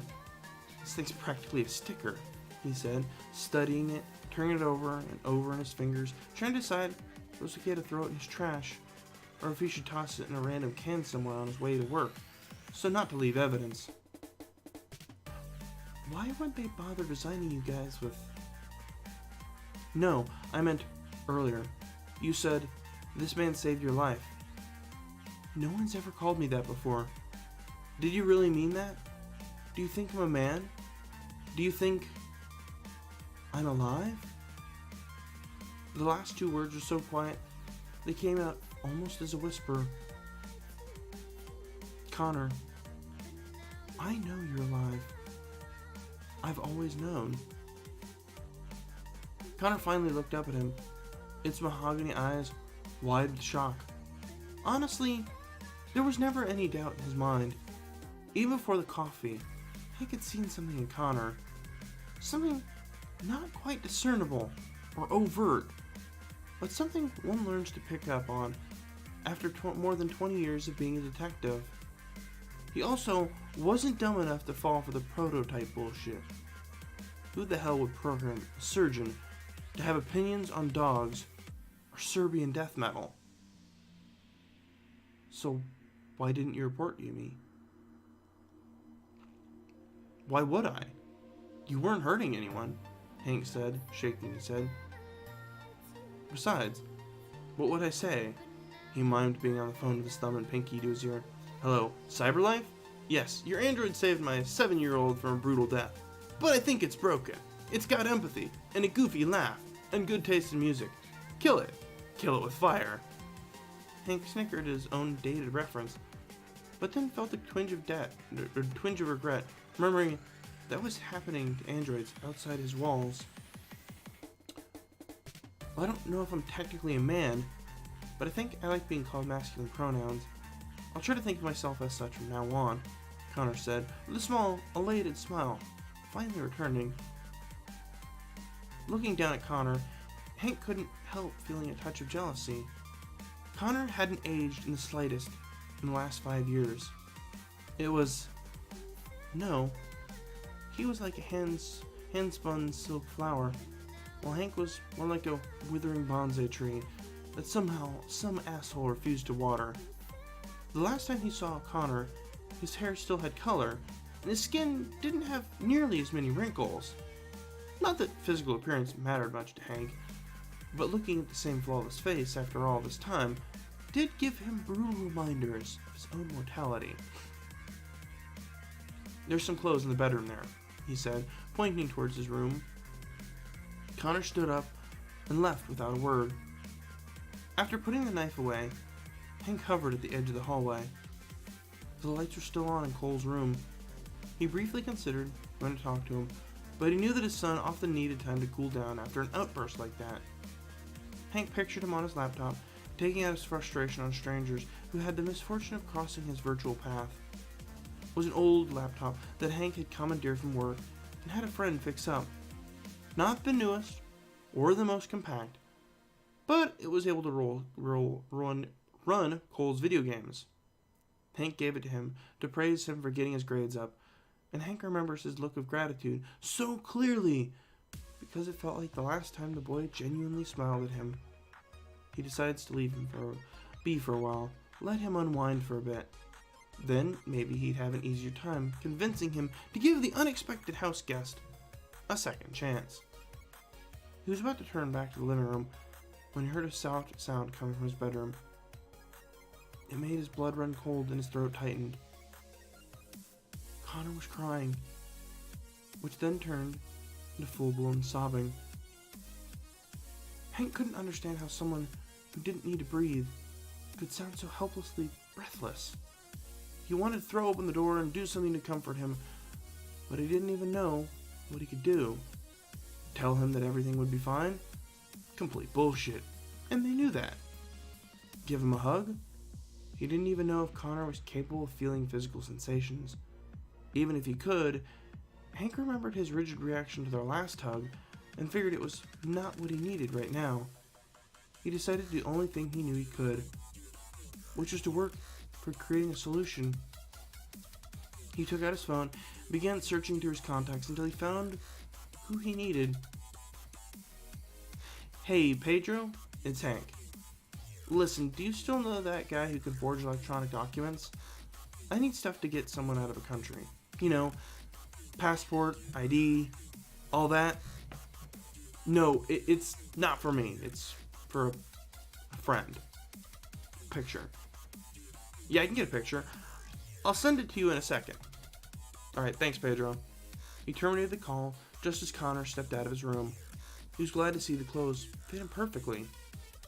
There was a small, dark spot on the faded D that must have been from Connor wiping his eyes. He didn't know what those tears were made of, or if they would stain, but he didn't care. He was just relieved the kid stopped.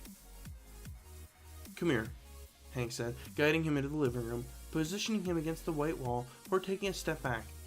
"Okay, now smile," he said, looking at him through the camera on his phone. Connor made the uncanniest of faces, showing far more teeth than anyone ever should. "Oh, come on, I know you can do better than that," as he roughly tousled Connor's soft synthetic hair, and the android giggled a little bit. "Come on, I know you can. I've seen it." He moved his fingers down to the crook of his neck to tickle him, a trick that always worked on Cole. Well, at least when he was younger. Connor laughed a bit hard, and Hank was glad to know he responded well to touch. He pulled away and snapped a photo of his sincere smile. "Okay, my friend Pedro will take this and get you a passport so you can make it across the border where you'll be safe. You can stay here. Till then, hope the couch works for you." "Couch?" Connor said, cocking his head. "Yeah, for tonight." "Oh, you do not sleep?" "I do not. Thank you." Connor circled around the back of the fur-covered couch and sat down in the middle with his back completely straight and his palms flat on his thighs. With a blink of his eyes, Connor remotely activated the TV and set the channel to the local news.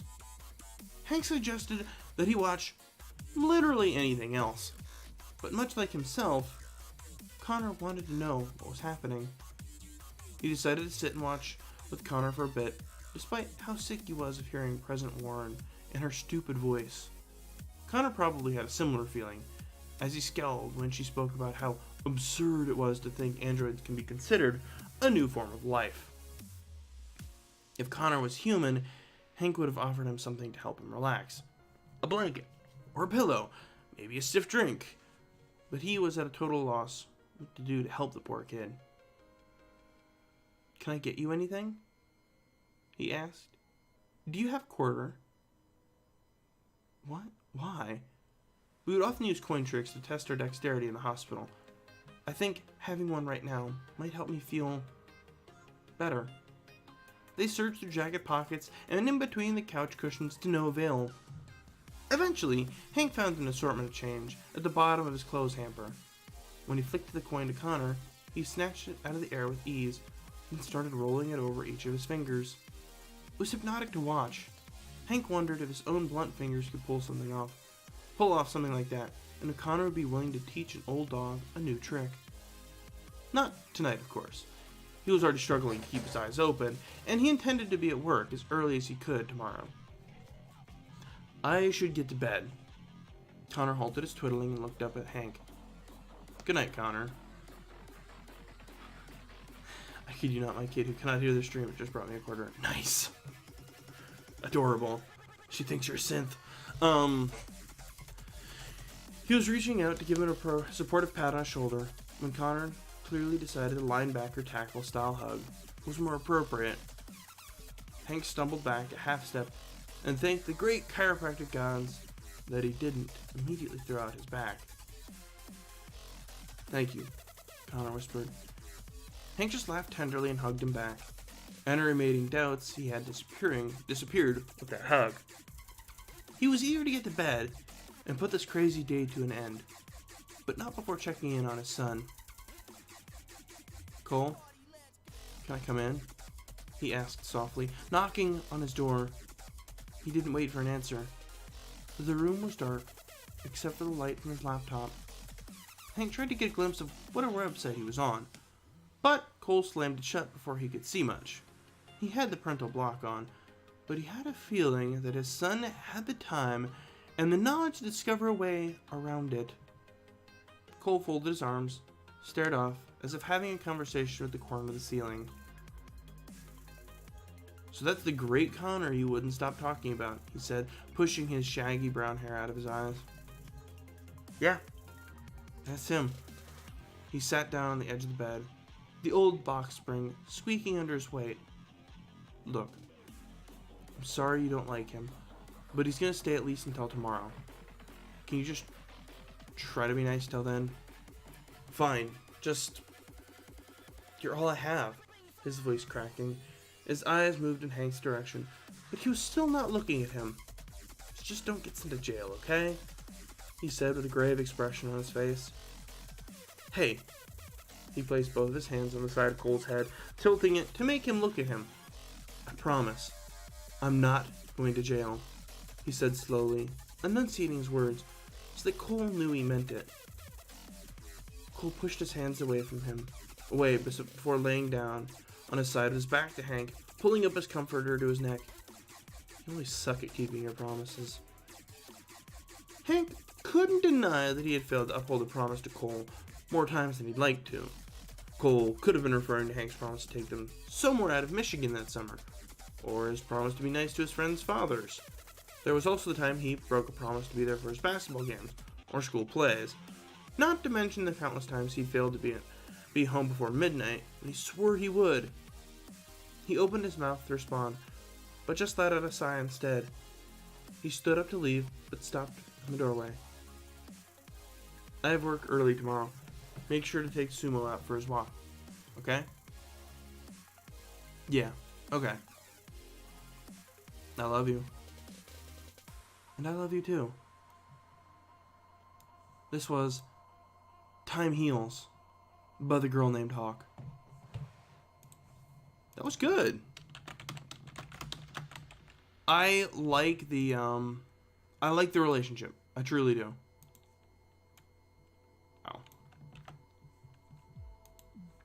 Oops. Your child thinks you're a synth. Really good. I enjoyed it a lot. It was really good. I like the relationship that Hank and Connor have. It's really, really good. Like, it's... There we go. Glad you feel that way. I honestly, I like Detroit Become Human. It's... For me, though, the game is one of those, like, I can't keep playing it. Like, I finished it, I played it in one sitting, basically one sitting. How many chapters are there? Good question. I think I got cat hair, like, embedded in my face. The way I'm seeing it, 8 of 12. Mark, was there a preface? 7 right now. You know best. 7 weeks and we'll be out of it.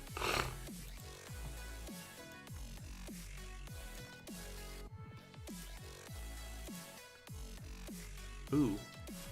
Man, we are actually catching up on a lot of stuff. Next week, we'll actually be finished with Predator and Prey as much as it's been written right now. I'm almost done writing the 7th chapter of my fanfiction too. Nice. So yeah, we're almost caught up on like... I think next week...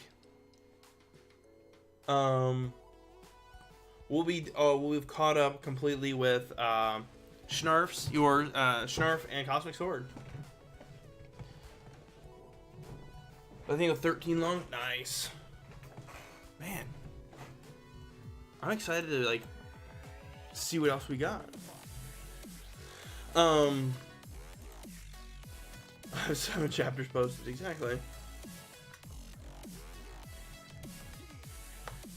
And what we got, we just finished 6 today?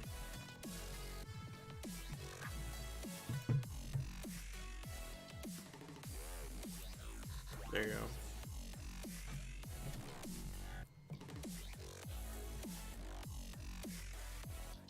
Okay. There we go. I like Detroit Become Human. 12,000 words written for future chapter, but on disjointed fragments of scenes. You know, that's the thing is I can't write. Like I can't write. I don't know. I'm good at reading. Good at it, I should say, in air quotes. But I don't know.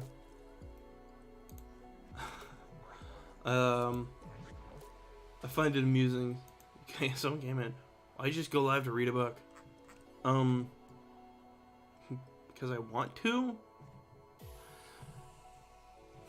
But I'm totally enjoying reading this. Me too. And all the links are actually down below in the panels, and actually on my website as well, so you can read them as well.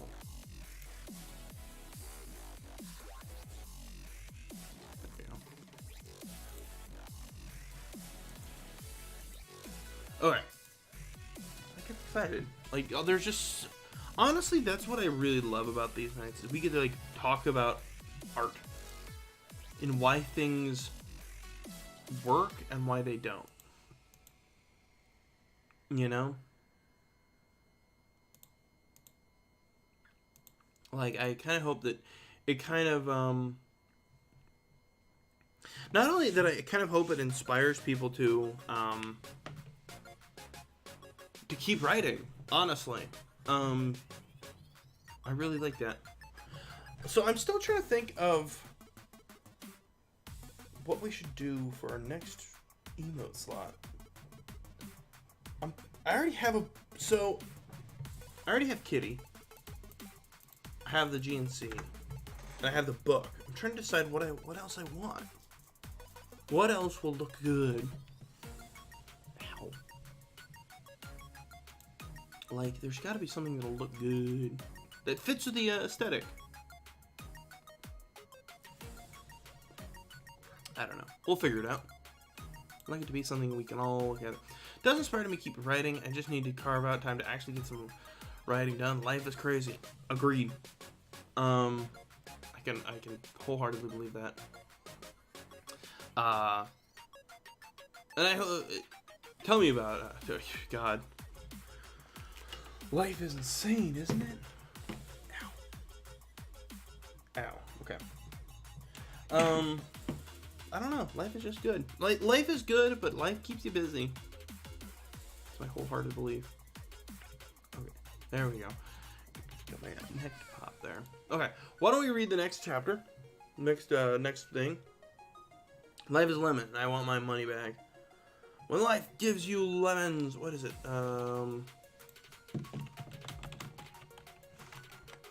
Dave Johnson, lemons. The lemon speech. When life gives you lemons, don't make lemonade. Make life take the lemons back. Get mad! I don't want your damn lemons. What am I supposed to do with these? Demand to see life's manager. Make life rue the day it thought it could give Cave Johnson lemons. Do you know who I am? I'm the man who's gonna burn your house down with the lemons. I'm gonna get my engineers to invent a combustible lemon that burns your house down. It's from Portal 2. I love Portal. Demand to see life's manager.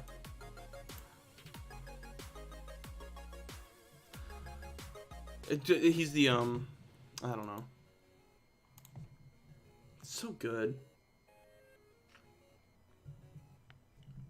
So good. Okay, why don't we keep reading? Otherwise, we're not gonna get them. We're still not gonna get to people's stories. Okay. Galactic Threat. Predator and Prey. Chapter 5. True Yautja Blood. With Cage now banished from the Shadowhunter clan, Alexa felt more at ease with her surroundings aboard the clan mothership. No one besides Cage dared to attempt to murder her during Alexa's short time among these Yautja hunters, which in turn made Alexa feel much safer here. Not to mention that Scar was also going to lecture her how to defend herself if someone else just like Cage tried to kill her, which seemed like it would work just fine, now that Alexa knew she had a translator on her to better understand whatever it was that Scar spoke to her in his species' native language. Communication between the two of them was no longer an issue, due to Scar's limited ability to speak Alexa's native language properly without the use of a translator. Only time would tell the next morning when the two would finally begin their training together for the first time. But, for now, the evening meal of that night was being served in the dining hall. Alexa remembered what it was like watching all those Yautja eating for the first time. It reminded her of memories when she visited a zoo during her childhood and saw predatory animals tearing away at raw, bloody meat. She thought it was strange that these Yautja looked like hulking beasts acted so civilized in their own bizarre alien customs and traditions, but also ate like a pack of wild animals. It just broke a chord to Alexa about how humans and Yautja were so run-of-the-mill when compared to each other. Yet it never made her feel like some kind of outcast or anomaly from within the Shadowhunter clan's bloodline. The way the Yautja of this clan, especially when it came to Elder Zakyok, Guyitan, and particularly Scar, they made her feel like she was indeed welcome to be a member of this Yautja clan, even though she made the choice to leave the mothership and return to her species' home world, Earth. Nonetheless, she knew what to expect this time while eating another meal with the Shadowhunter clan members. This time, she sat next to Scar at the table, since Alexa now felt more accustomed to being around Scar after everything he had done for her. Dinner that night was mostly the same as it was the night before. Some kind of alien meat, served with fruit as well. Unlike the rest of the Yautja who preferred to feast upon their meat while it was still bloody and raw, Alexa had her meat cooked thoroughly, since humans had evolved to consume it in that manner. Scar noticed this and wondered what it would taste like, one of the many questions he found himself asking himself in regards to Alexa. He pondered the possibilities. He really did perchance feel attracted to this certain human female, and he wasn't entirely sure if it was true or just some kind of illusion, Whatever the case, he knew must be done. Alexa spent the night resting in what were formerly Cage's private quarters aboard the mothership, which felt quite empty now that Cage was exiled from the clan, and all of his worldly possessions, such as kill trophies and weapons, had been confiscated. All that remained in the room now was just the bed, some blankets, and a couple of pillows too. She didn't mind it, especially since this empty room reminded Alexa about how she was, most likely, never going to see the bitter and blemished Yautja Hunter ever again, which helped her sleep well that night. Alexa awoke the following morning, aware that today she would begin her training with Scar, which she was looking forward to, not only because Alexa was eager to improve her self-defense skills, but also she felt surprisingly comfortable around this certain Yautja Hunter. After taking a short soak in the bathing chamber, thankfully without anyone else trying to murder her there again, and grabbing some fruit for a quick breakfast, Alexa headed off to the training area of the mothership. She had no idea what to expect this particular part of the ship to look like, but figured that since this was where the Yautja of the Shadowhunter clan would exercise and practice their combat skills with one another, it must have borrowed some sort of resemblance to a dojo.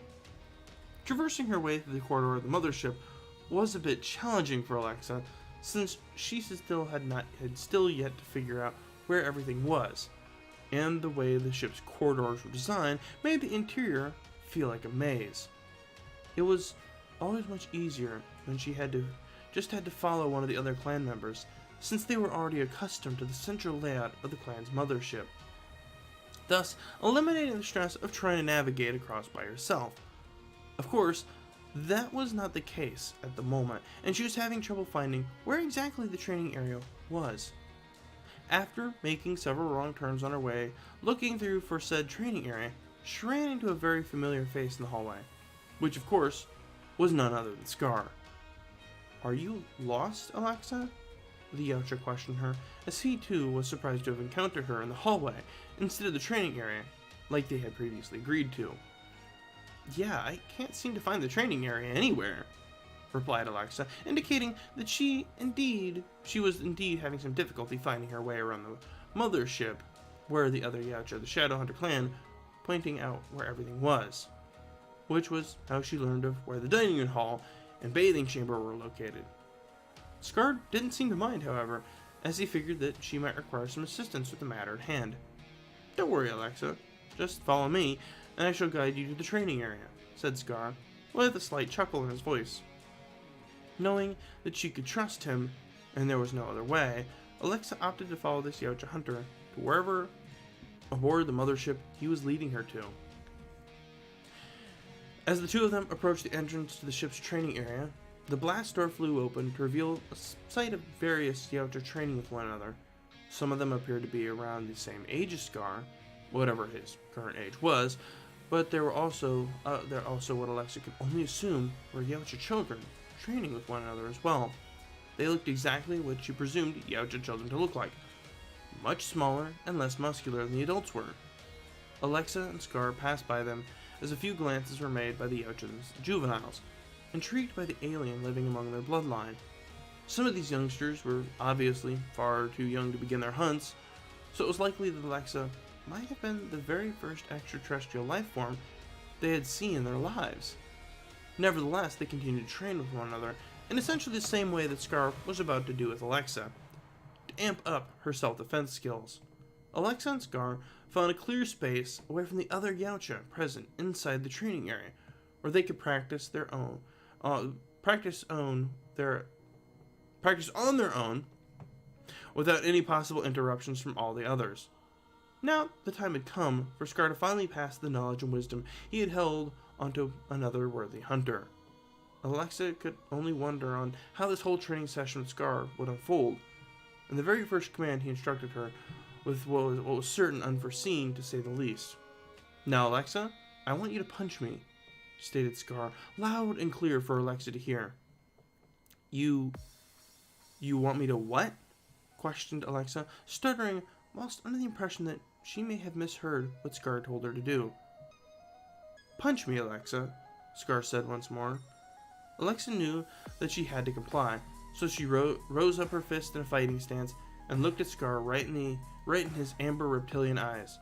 A few seconds passed, but she had yet to strike Scar as he had commanded. Do not hesitate, Alexa. You will not harm me if that is what is holding you back. Scar spoke, assuring Alexa this was what she needed to do if she was to learn any new self-defense skills from this Yautja hunter. Alexa threw a punch at Scar, just she ordered to do so, only for Scar to grab a hold of her fist in a tight grasp, and then force her back to the ground with a loud thud. Alexa grunted from the slight pain, while also noticing just how quick Scar's reflexes appeared to be. Much faster than hers, apparently. Scar then looked at her on the floor of the training area, and then spoke to her once again. Your enemy is unpredictable, Alexa. You must outsmart him before you can strike him down. These words that Scar spoke to her made Alexa realize the ability to outmaneuver her opponent in a duel would give her the advantage, especially if she was smaller and not as physically strong as whomever or whatever was challenging her. Was the only possible way for her. Forcing herself back up off the floor, she could hear the other Yautja cackling at her as she looked over. I didn't figure that puny Uman would take on Scar, one of them said with a sneer, while the others just kept on chuckling at the sight of Scar knocking her on the ground. Alexa ignored what those Yautja said about her inability to face off against Scar in a duel, determined to surprise both of them and Scar simultaneously. She faced Scar once again and broke out her fighting pose, raising her fists, ready to strike him a second time. Remember what I said, Alexa. Outsmart your enemy, instructed Scar. Alexa narrowed her eyes and darted at Scar yet again, this time tricking Scar into believing that she was going to attempt to punch him just like she did in her previous attempt. Instead, she charged at Scar and elbowed him right in his gut before performing a roundhouse kick that ultimately knocked him on the ground, as he had done to her earlier. Scar grunted in pain as he was struck in the face with Alexa's foot, yet no blood at all was drawn.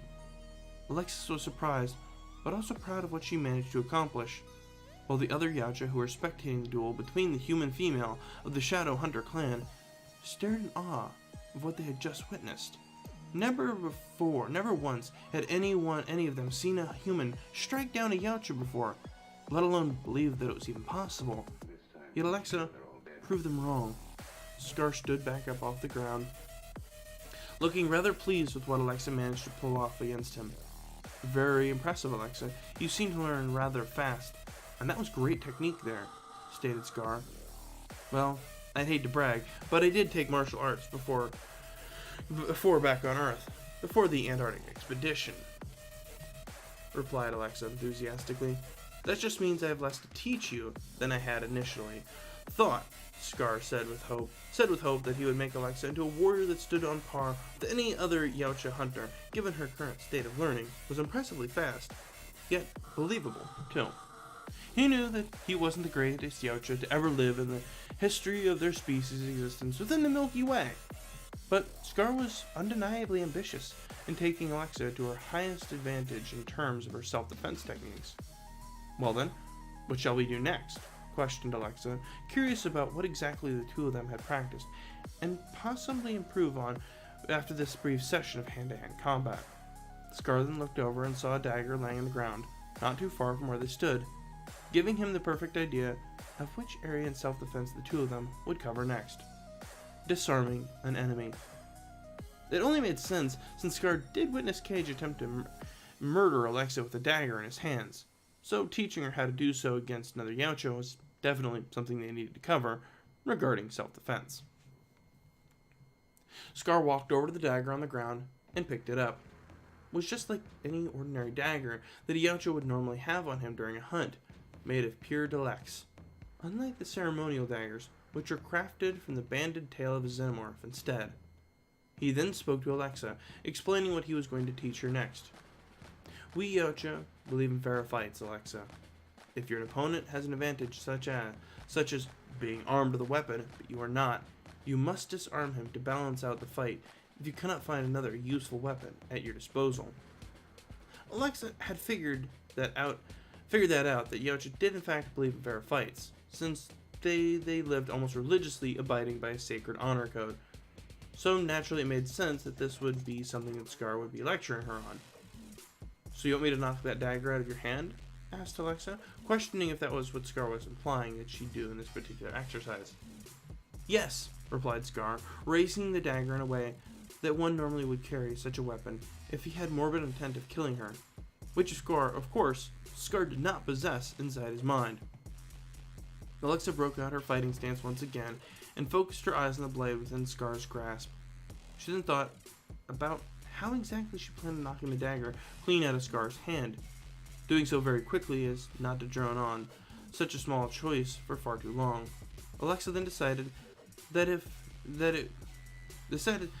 were to strike Scar's wrist, he might drop said dagger, and therefore would be successfully disarmed.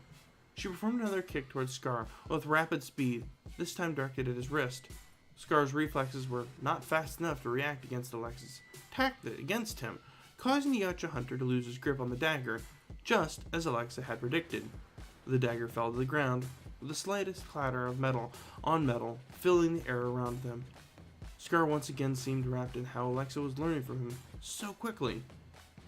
"You're doing well, Alexa, but what I've taught you so far has been very basic skills, so we must move on to something a bit more challenging," stated Scar, explaining that while he was indeed impressed with her current state of acquiring self-defense techniques and advice from him, Alexa still had much to learn from this particular Yautja hunter. Alexa knew that he was challenging, and Alexa knew that he was right, but wondered what exactly Scar had in mind for something more challenging than outsmarting her opponents or disarming him. "Something more challenging?" she questioned Scar, eager for an answer. What Scar did next caught Alexa by surprise. He walked over to a rack on the wall with plenty of fancy-looking Yautja weapons out on display, which were obviously meant to be used for training purposes here in the arena. Scar grabbed two small metallic-looking rods, a type of Yautja weapon she had not seen the hunters use during their hunts for some reason. Perhaps it was because this particular Yautja weapon was designed with the intent of being used whenever Yautja would be training with one another. Whatever the case, Alexa could guarantee that Scar would tell her whatever this weapon was when he returned to her, since it appeared to be so alien to her. "This, Alexa, is a combi stick. This weapon can be used for either close quarters hand-to-hand combat, or be thrown like a spear," explained Scar, tossing one of the combi sticks over to her. Alexa caught the combi stick and inspected the weapon, admiring it for a brief second. She then noticed what appeared to be a button on the mysterious Yautja weapon and instinctively pressed it. This caused the combi stick to quickly unsheath itself with a loud and sudden, yet short noise that sounded like a jolting piece of metal crashing against the solid ground. "Interesting weapon. I take it we're doing hand-to-hand combat with this combi stick, not the whole spear thing, right?" questioned Alexa, wanting clarification on which method of using this Yautja weapon in combat the two of them were going to cover. "Oh, Paya, no. Not in the training area. Someone might accidentally get impaled if your aim was off. We only use the combi stick method while on hunts." Scar elucidated on the proper ethics to use a combi stick while training. Alexa paid attention to what Scar had to say, eager to know how to use such an odd, yet somewhat straightforward alien weapon, in yet another training duel between her and this Yautja hunter. She wasn't determined to defeat Scar, but rather instead prove to him that she truly possessed the warrior spirit he believed she had in her blood, since she was most likely never going to see him or any of these strange alien hunters again in her life, once the mothership would finally return to Earth, upon her request. To end this odd journey amongst the Yautja of the Shadowhunter clan on a high note, with her proving her worth, was exactly what Alexa knew she had to do with what little time she had left aboard the mothership. Now that it became clear that a duel was going to take place between Alexa and Scar, the other Yautja present in the training area focused their eyes on these two individuals about to face off in a spar. While they knew that this was simply a test of Alexa's endurance against Scar, the Yautja all held on to their anticipation on who they thought was going to claim the crown of victory. It was simply the mere thought of a human facing off against a Yautja in a fight that caught their attention. Alexa and Scar both broke out their fighting stances as the other Yautja crowded around them, all so eager and full of keenness. The first strike was made by Alexa, slashing her combi stick at Scar only for him to block her attack. He retaliated by lashing out against her, which Alexa also deflected in the same way Scar did. The combat between the human female and the Yautja hunter quickly grew faster at a rapid pace between the two combatants, drawing up roars of excitement and energy from the Yautja directly observing the whole event. It was also quite reminiscent that of bow staff fighting on Earth, with the clashing sounds of metal on metal filling the air every single second the duel continued to drag on. In Alexa's mind, she could not deny the similarities she was seeing, but she was of course more focused on fighting against her opponent rather than what exactly it reminded her of. Unfortunately, Alexa made a faulty move that involved wrongfully predicting Scar's next move, which caused her to expose herself to an open strike from her opponent. Scar struck Alexa on her side with his combi stick, thus knocking her back, but not taking her down. She reached a hand over to the side of her body and felt the mark where Scar had hit her with the combi stick. No blood was drawn, but there was a small sensation of pain present. Feeling the slightest bit of the twinge, Alexa knew that she had become reckless, and that had cost her the victory in this duel between her and Scar. Never let your guard down, Alexa. You must always keep your eyes on your opponent. Never back down until you have achieved victory, said Scar, instructing her to reinforce and maintain her posture, as well as focus on reaching the upper hand in battle. Then let's keep going, said Alexa, with a sense of excitement in her speech, raising up her fighting stance with the combi stick once again. This brought elation to the Yautja, who were spectating the duel between Alexa and Scar, as they knew the fight was not over quite yet. Alexa launched another strike against Scar, keeping the duel between the two of them steadily continuing for all the viewers inside the training area to see. Blocking the attack with his quick reflexes, Scar once again deflected it, and even the score faster than Alexa could have predicted so. Or at least, that is what he thought the Yautja hunter thought. Apparently, she figured out the pattern of Scar's attacks and managed to slip in between two of his strikes against her, allowing Alexa to easily foray the Yautja hunter by slashing at his lower legs with a combi stick. This caused Scar to lose his balance and collapse on the ground, faintly grunting at the slight pain. He had of course experienced far worse, but this was completely unexpected from the human female. Even the other Yautja watching the duel unfold were shocked that Alexa was able to best Scar in a training spar, under the impression that perhaps Alexa really did deserve to bear the mark of honor on her flesh and live among the likes of these purebloods. Scar looked up to me, met with Alexa towering over him, pointing the tip of the combi stick directly at his face. She had a smirk on her face that could only mean she was proud of herself. "How's this for a human?" asked Alexa, jokingly commenting on how the Yautja often referred human beings as weak species, though supposedly only good for hunting game, which she had proven them wrong. "Quite impressive, Alexa. You have the courage and the fighting spirit of a true Yautja.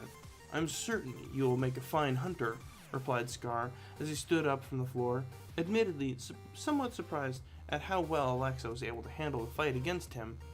In a spat, he remembered how well she fared against the xenomorph infestation inside the Antarctic pyramid, so maybe he shouldn't have been that astounded.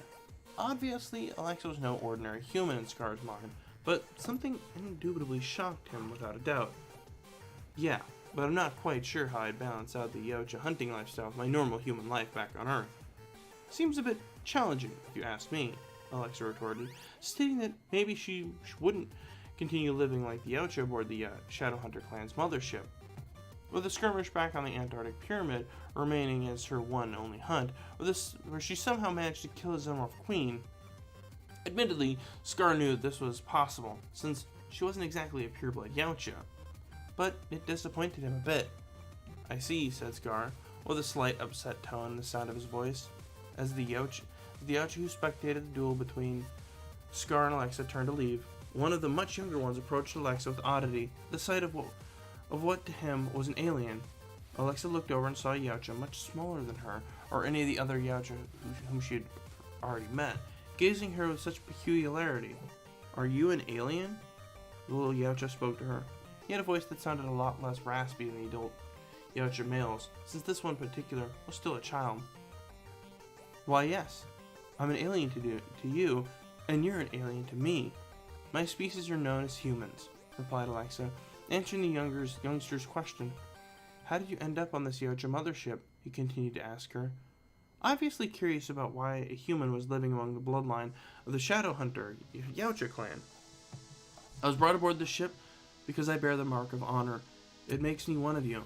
But I won't be here for long, Alexa continued to explain to the Yautja child. As Scar was placing the combi sticks back where they initially belonged within the training area, he stopped and looked back to see Alexa conversing with the Yautja pup. This sight was surprising to say the least.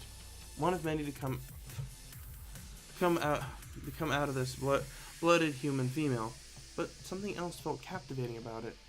He started to wonder if it was possible for humans and Yautja to reproduce, and if Alexa would be a worthy mate with him. Wait, what in pious name am I thinking? She's a human. I'm a Yautja, Scar thought to himself. She was trying to quickly get the crazy idea out of his mind, as quickly as he could. He thought it was impossible for him to be xenophilic because he remembered casually mating with a couple of human Yautja a while before he embarked on that Antarctic hunt where he met Alexa. What if he was wrong? What if he really did feel that way for Alexa Woods? Scar could not tell. It was almost as if he had two voices inside his head, both of them holding up opposite views, with one saying he should confess it to Alexa, while the other said he should just forget about it, since she wasn't even the same species as him. He wasn't sure which side to take, because this all felt so confusing to him. Alexa then walked up to him after she finished talking with the curious Yautja child. Thanks for that training session, Scar. I'm sure I'll be able to defend myself very well once I'm back on Earth, she said to Scar in a friendly and appreciative manner. Glad to help, replied Scar. Alexa nodded, then she turned to go to God knows where. Suddenly, Scar had an idea. Since he was unsure about whether the feeling he had about Alexa were indeed genuine, or if he was crazy, Scar decided that he should get to know Alexa a bit before she would have to depart from the Shadow Hunter clan mothership back to her species' home planet. Alexa, would you be interested in grabbing some Clinic with me? Asked Scar. Upon hearing these words, she stopped dead in her tracks and turned around. Grabbing some what? Questioned Alexa, as she misheard Scar saying the word that sounded like it didn't belong in her native language at all. Clinic, it's an alcoholic Yautja beverage, Scar stated in response. That word now all of a sudden sounded familiar because Scar's friend Wolf mentioned it when she first met him in the dining hall of the mothership. Alexa remembered that it was a very strong alcoholic beverage, almost too brutal for her personal tastes. Oh, no thanks, Scar. That drink is too strong for a human like me to handle, replied Alexa. I'm sure it is possible to dilute it with water. That will help make it easy for you to drink, stated Scar, trying his best to convince Alexa to spend some time to socialize with him with what little time she had left aboard the clan's mothership. Well, I guess I could give it a try. Soon enough, Alexa and Scar found themselves inside Scar's private quarters, with a bottle of Clinic for them to share. Since Alexa found the taste of the intoxicating Yautja beverage to be far too fierce for any human being like her, she decided to take Scar's advice and dilute it with using water. Doing so would have ruined the flavor for any typical Yautja, but Alexa was going to try to do it anyway. She took the Clinic, now with water added to it, and gave it a sip. It was still strong, though not nearly as much as it was beforehand, which Alexa could now tolerate to her surprise. I guess this Clinic tastes better when it's diluted, for human like me, at least, stated Alexa. I'm not surprised. You humans are a lot weaker than we Yautja are. But not you, Alexa. You have the true blood of a Yautja like me, replied Scar, jokingly uttering the frailty of the humans. Alexa didn't seem to mind, since she knew how strong the Yautja really were. Scar then took a swig of his Clinic, undiluted and pure for his tastes. I know you won't be here for long, Alexa, but I still want to know who you really are. He spoke to her with a sense of aspiration in his deep and raspy voice. Who I really am? Asked Alexa, staggered that he posed her such a question. Yes, who is the warrior behind the mark of honor, Alexa? Scar retorted, making it quite clear that he wished to learn about Alexa and her past life as a human before he would have to say his possible final farewell to the blooded human female. Alexa knew that she just had to tell him the truth, because she trusted him more than any other member of the Shadow Hunter clan. Well, first off, I think I should probably tell you my age. I'm 28 years old, said Alexa, starting off this chain of conversation between her and the Yautja Hunter. I am 51 cycles old, replied Scar. This surprised Alexa, as she would not have predicted that to be Scar's current age. Really? I didn't think you were that old, stated Alexa. 51 cycles is not old for a Yautja. We can live up to 500 cycles, Scar replied once more, revealing the lifespan of the species to Alexa. So does that mean we're in the same age range for our species then? Questioned Alexa. Curious to know if she and Scar really were technically the same age range, despite both their species having different lifespans. Yes, it does, replied Scar, nodding his head. Alexa began to wonder what she would bring up next about her life as a human. She knew that Scar had been to Earth before, but most likely had not seen anything else apart from the Antarctic region during his last hunt. Perhaps explaining where she grew up would be a good choice. I grew up in Denver, Colorado. That's where I lived for this whole incident at the Antarctic Pyramid. It's a good place down there. I miss it a lot. Lots of friendly faces. My family. I can't just leave them all behind. That's why I made the request to return back to Earth. It's not that I don't want to know what's out there in the Milky Way galaxy. I just can't take abandoning my family, Alexa explained in a very brief manner, as not to drone on and on about human culture, revealing the true reason why she chose to leave the Shadowhunter clan mothership as soon as possible.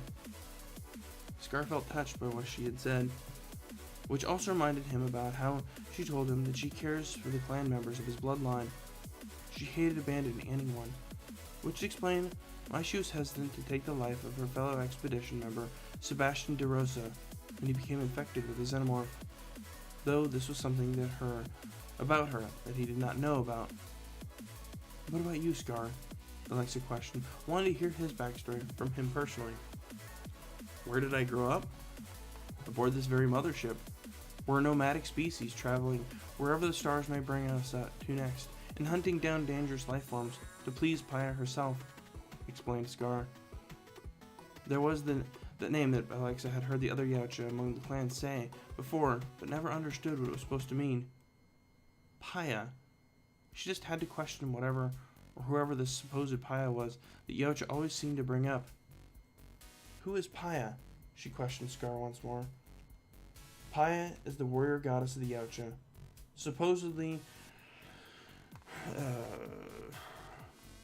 Paya's the warrior goddess of the Yautja. Supposedly, she wrote the sacred honor code, and we honor her in every hunt we embark on. Her spirit also resides within the blood of all Yautja blooded under the honor code, and that includes you, Alexa. I'm not sure what gods you humans believe in, but now you have two divine beings watching over you now. Scar briefly enlightened, assuming that humans had a greater power to believe in, just like the Yautja did. Alexa was never one to be very religious, so she took the whole thought about a human god and a Yautja watching over her simultaneously with a grain of salt.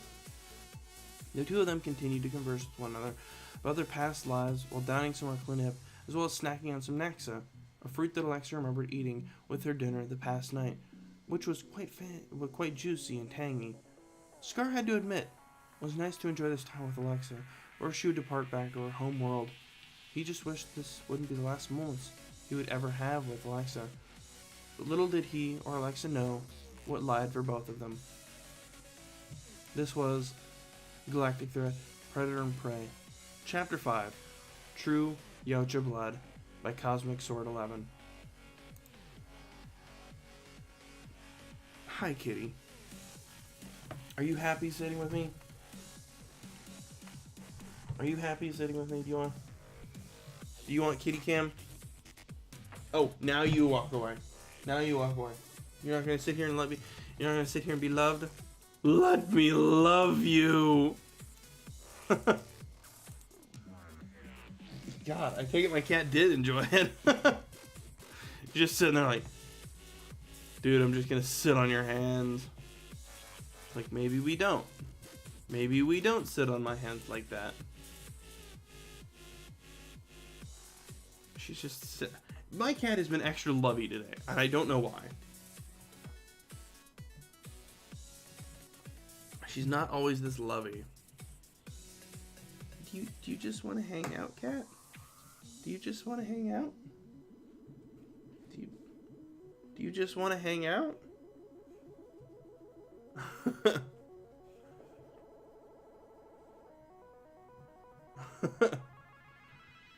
Kitties are the best.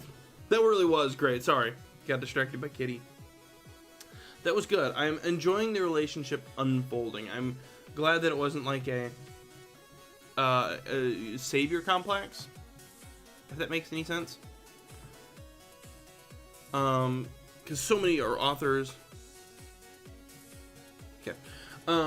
Be interesting what you're going to do with the whole alien-human relationship dynamic. I think I've seen some Rule 34.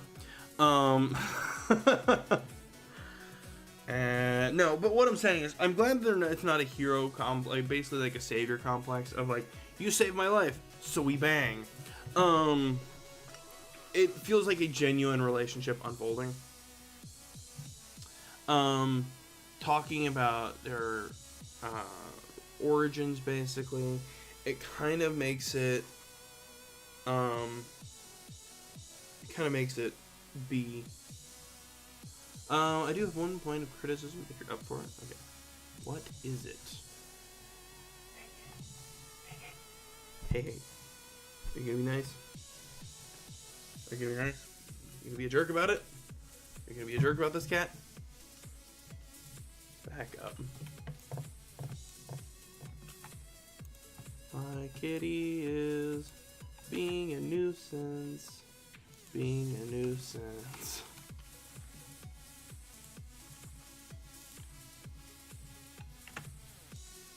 Updating all my stuff. All my stuff.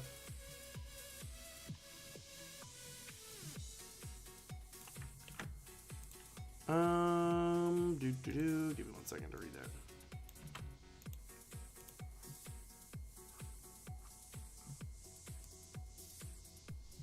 Okay. You have a tendency to interrupt the character's dialogue for the readers. This ends up being a restate of what the dialogue was. So the interpretations out for your readers, we'll figure it out. Have you been reading along, Sharf? Because I do want to say, I mean, I want to place a lot of that on me. And the way and maybe it's the way I'm reading it. I do want to throw that out there of like, remember, this is me reading something, so I may be reading it wrong, with the wrong interpretation or something like that. I do want to throw that out there. If not, yes, I've been. You mean reading along or listening along? Hey, come on, cat. Don't be a jerk. Why are you so lovey tonight?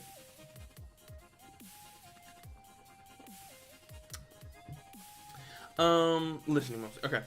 Yeah, I can see, there have been some stories that I've read that, and not this one, that it basically cuts to, like, different perspectives, all within, like, a pair, like, just, like, it kind of cuts back and forth interspersedly, and, it basically ruins the flow. I do kind of see what you're saying about, like, interrupting the speech for exposition, external exposition. I can. Hey, easy. Hey, careful. Careful. If you're not careful, you're not gonna get to sit up here. Okay? Do we want to keep kitty cam? Do we want to keep kitty cam?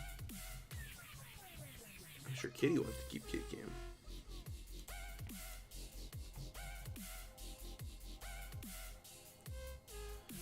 Say, I just want to be loved.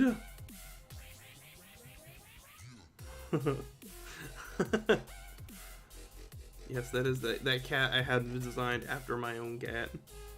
I just want to be loved.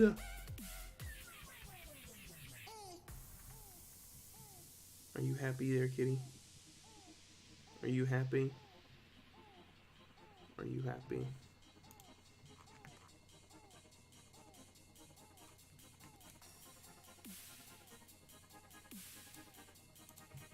Are you happy? Okay. Let's keep reading.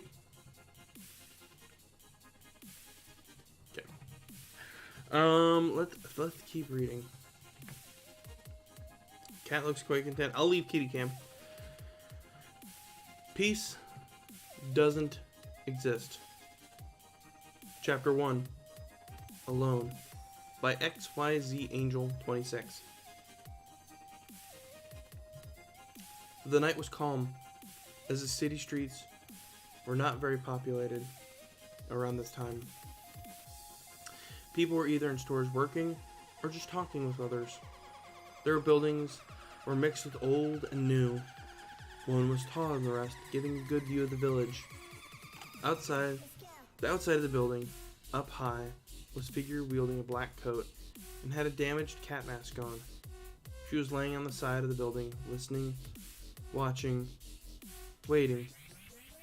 She was growing bored with the waiting and let out a sigh. She reached into her coat and pulled out a photo. It was a family picture taken long ago. There was a man with yellow hair and had whiskers like marks on cheeks, a woman who had dark blue hair, a young boy who also had yellow hair but was much longer, and a little girl with the same hair color as her mother. They were all making silly faces, reminding her of the figure of happier times. But she also remembers the day it went to hell. She wants to forget, but how could she? 3 months earlier. Chaotic. It was all just chaotic. Doctors were trying to save lives, nurses going left and right, tending the wounds of the victims, and shinobis were at a complete loss. A pink-haired female was directing the staff, telling them what to do and where to go. 2 men entered the hospital and spotted the woman. Once she noticed them, she ran to them and gave them a hug. The Hokage returned the gesture. The Uchiha was especially glad, since it was the first time he'd seen his wife since the attack began. She let go, and the Hokage said, "What's the casualty?" 20 confirmed dead, hundreds injured. "Have any teams passed through yet?" the Uchiha questioned. "Some came through, and no casualties there. But," she choked on her own words, and she began to tear up. "It's okay, they'll pull through." The Uchiha put his hand on his wife's shoulder and gave her a smile. She wiped away her tears and faced the duo.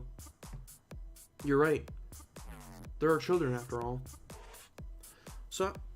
Sakura heard her name being called and grabbed her supplies. "Oh my god, Kitty! I have to go. I have work to do, so keep an eye out, will ya?" She dashes to the nurses and began treating a patient. Naruto looked at Sasuke.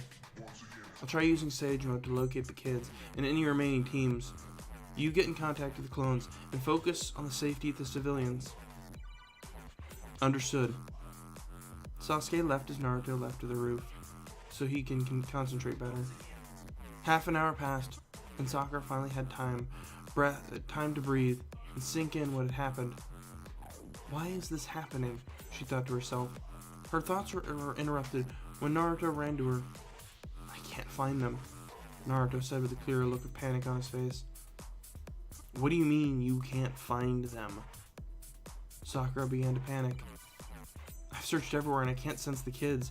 I've looked at the city, all the hidden leaf, and even the whole country, and they're nowhere to be found." "Then we have to go look for them on foot." Sakura dropped everything, was ready to go, but Naruto stopped her in her tracks. "No, I'll need you here. I'll go and search for them." "My daughter is still out there," Sakura snapped, grabbing a few of the doctor's attention. Naruto grabbed Sakura by the shoulders and looked at her in the eyes. "And someone else's daughter is here. Daughters that need your help. So please stay here. I'll find them, promise." Naruto, then let's go, Sakura, and lets her compose herself. Once Sakura gave him the nod, Naruto left in a flash, jumped out of the nearby window.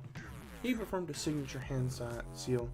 Hundreds of clones appeared, and when they landed on solid ground, they scattered in all directions, eclipsing the village that was in chaos. Hours had passed with no signs of the team.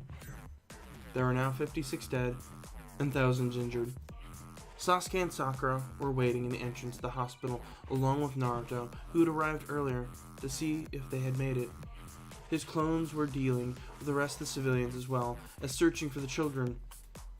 Hinata decided that she wanted to help, so she left Himawari and with Hanabi was making her way to the hospital. The entrance was practically empty, with only 4 or 5 people around, waiting to learn about their loved ones. Have any Anbu members reported back yet? Sasuke asks. No, I haven't heard any Anbu since the attack began, Naruto responded.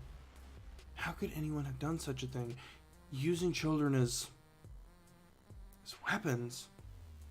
Sakura clenched her fist with anger, seething in her voice. They won't get away with this, Naruto declared. Moments later, there was nothing but silence. Like calm before the storm, each waiting for something to happen, when the ding of the door was heard. The trios panicked, turned in horror when they saw a beaten Konohamaru, hopping with one leg, carrying both an unconscious Sarada and Mizuki on his shoulders. Sarada! Yelled both Sasuke and Sakura as they both ran toward the teams, with Naruto right beside them. Sasuke and Sakura grabbed Sarada, while Naruto grabbed Mizuki. Exhausted, Konohamaru dropped to the floor. Naruto laid Mizuki on the floor and he began to tend Konohamaru. Sakura took a glance at Mizuki and was horrified. She shuffled her way to him and tended to his wounds. Out of all the team, Mizuki was the worst. He had cuts and bruises everywhere, multiple stab wounds, and was losing a lot of blood. I need help now. 2 nurses heard Sakura and rushed to Mizuki's side. Mama? Sakura rushed to her daughter's side and grabbed her hand while Sasuke held her close to him. Sarada wasn't in bad shape, as Mizuki was, but still, her mouth was covered in blood like she was vomiting it, signs of internal bleeding. It's okay, sweetie. Mama and Papa are here.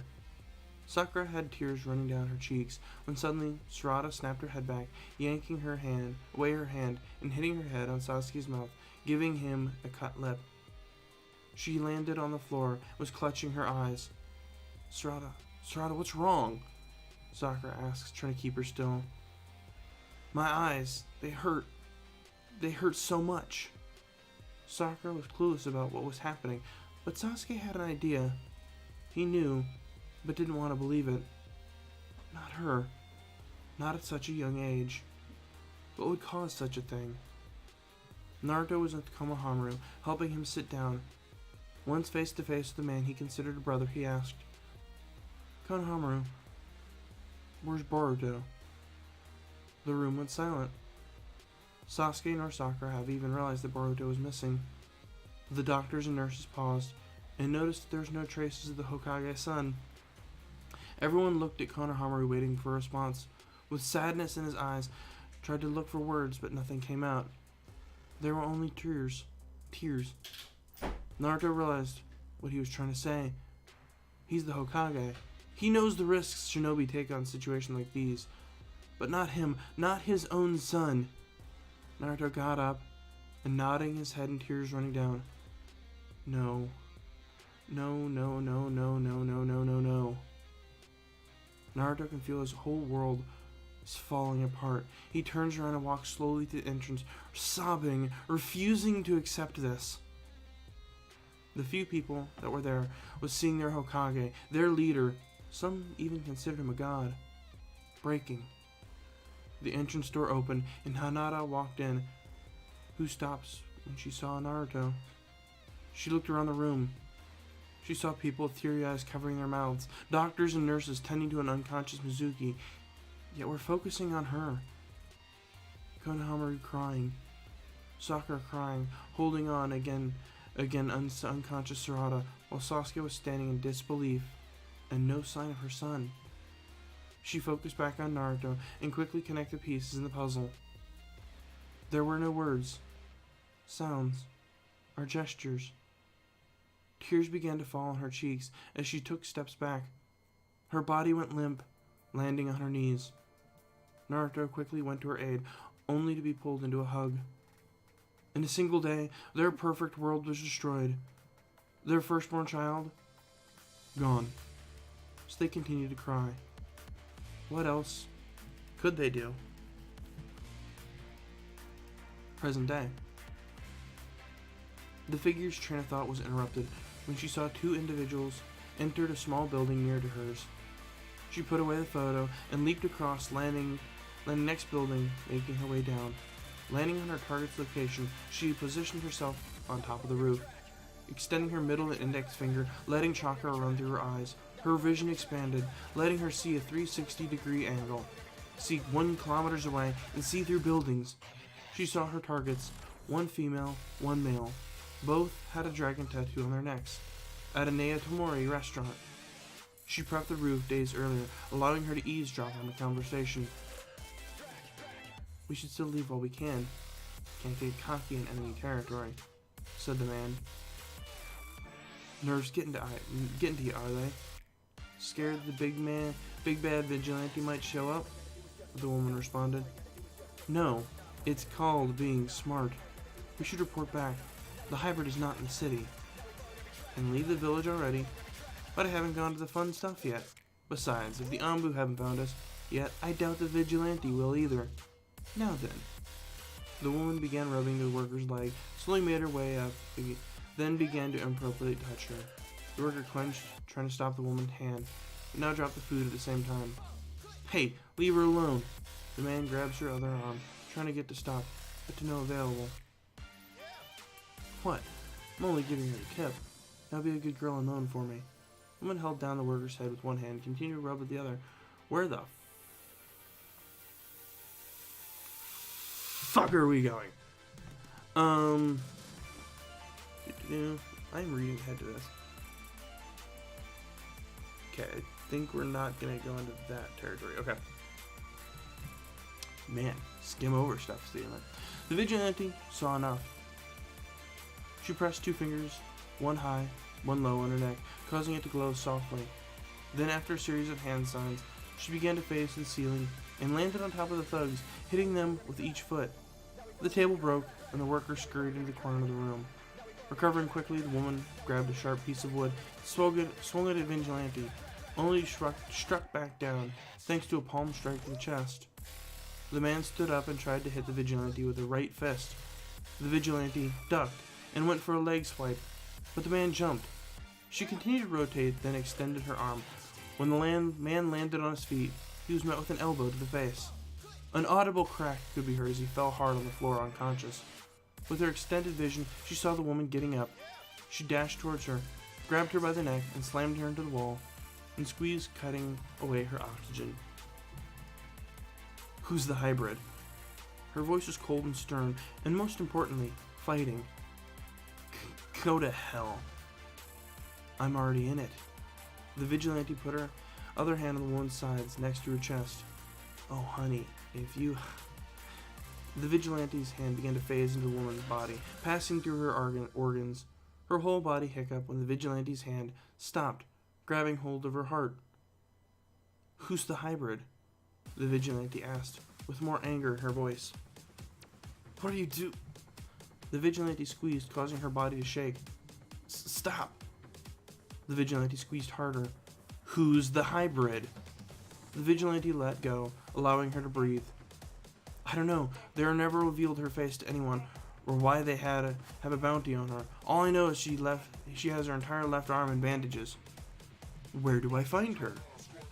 "She was heading this way to the academy, but she went missing and no one can find her, not even the academy." The Vigilante grunted and began to squeeze. "Please, I'll do anything." She squeezed harder, causing her whole body to twitch uncontrollably. The Vigilante lets go and released her arm, dropping the woman to the floor, still twitching. Soon the woman passed out. The Vigilante heard sobbing. She turned, headed to the worker crying in the corner. The worker heard footsteps, then nothing. When she looked, she saw the Vigilante staring at her. She stared at it with the cat mask covering her naked chest, waiting for something to happen. "Please, I'm a single mother. He's only 9 years old, and he's ill. I don't want him to be alone. I only do this job just so I can feed him." The Vigilante never moved and kept staring. The worker knew in her heart that she was going to die today, that her child would become an orphan. "They're late." The Vigilante never moved, still staring at the worker. "Huh?" Leave. The worker hesitated at first, but soon stood up and ran to the exit. With her extended vision, she saw multiple Anbu land on top of the building. She took out 2 curved kunais with wires on them and launched them into the air, grabbing hold of the wooden beam above her. With all her might, she pulled down, taking the roof, getting the Anbu off guard. Once the dust had settled, one of the Anbu with long blonde hair recovered from the rubble and observed the area. Is everyone okay? All members reported accordingly. And the vigilante? No one responded. The blonde became frustrated, pounded the ground. Once again, the vigilante escapes their grasp. The vigilante was running from rooftop to rooftop until she landed in the alleyway. On the other side came out Hinata Hyuga on her regular clothes and a workout bag. She walked down the street, pulled out a water bottle from her bag, and took a drink. She pressed her fingers to her neck, returning her voice back to normal. After a while, she reached her house. She hopped to the rooftop and walked to the side where her bedroom was. She phased through and landed on her bed. She lifted one of the floorboards and put her bag inside. Once in a place, she grabs her robe and headed to the bathroom. She placed her robe, took off her clothes, and entered the shower and turned it on. Once she took a breather, she let it sink in. For the first time, she looked back at all she was doing, all the crimes she committed, all the people she lied to, all the torture. This isn't her. This wasn't the Hinata everyone knew. She laid her back on the wall and sat down. She put one of her thumbs on her lip and began to ponder. This was supposed to be a one-done job. That was what she told the other vigilante in Iwakari. What if the village found out? How will her sister react? How will Naruto react? How will Himurari react? They'll vanish her if they found out. She'll never see her family again. She can't trust that. But she has to. Not for herself, but for them. The village can't be trusted. Not after the attack. If a mother is willing to sell her body to maintain her son, then what will one do to avenge one? She stood herself up and cleaned herself. She left the shower and put on her robe. When Hinata opened the door, she saw Himawari sitting on her bed, twiddling her thumbs. Himawari, why are you up so late? She didn't respond to the worrying the Hyuga. Is something wrong? There's no need to be afraid, Himawari. Just say it. Is that... You guys are never around anymore. Ever since... She choked on her words and she began to tear up. Hinata put her hand on Himawari's shoulder, trying to calm her down. And you're just ignoring me. Hinata was surprised and faced her daughter. Himawari, no. How could I do such a thing? Is that how you feel? Papa's always at work and you barely talk to me anymore. Are you going to leave me and Papa? Never. I'll never leave your side. No matter what you do or how far away you are, I'll always stand by you. Hinata went in for a hug, only to be rejected. Then where were you? Where are you going at night? With Papa, I understand. But you do nothing. You always leave when I need you. I'm just here by myself. All alone. Himawari's sadness turned to anger. She crossed her arms and refused to look at her mother. Himawari, I just feel angry. Himawari's eyes widened, hearing the words of her mother. When they told me Boruto was killed, I felt as if they ripped out my heart. Your father was the same, but one day he simply got up and told me they'll never hurt anyone ever again, and continued to work like nothing happened. I wish I could do the same, to move on, but I can't. So I became frustrated. I didn't want anyone to see me angry, especially you. So I leave. Himawari looked at her mother, and then looked back down. There was a moment of silence before being broken by Himawari. Where do you go? An old hiding spot I used to train in when I was young. No one knows about it. Not even your father. There was another moment of silence this time, interrupted by Hinata. Hey, do you want to train with me tomorrow? Now that Now that your use of Byakugan, I can start teaching you the Gentle Fist. Himawari pondered for a moment. Sure. Alright. Hey, if we can, we'll bring your father along. Himawari gave her a small smile, which is enough for her. Come on. Let's go get some sleep. Well, damn.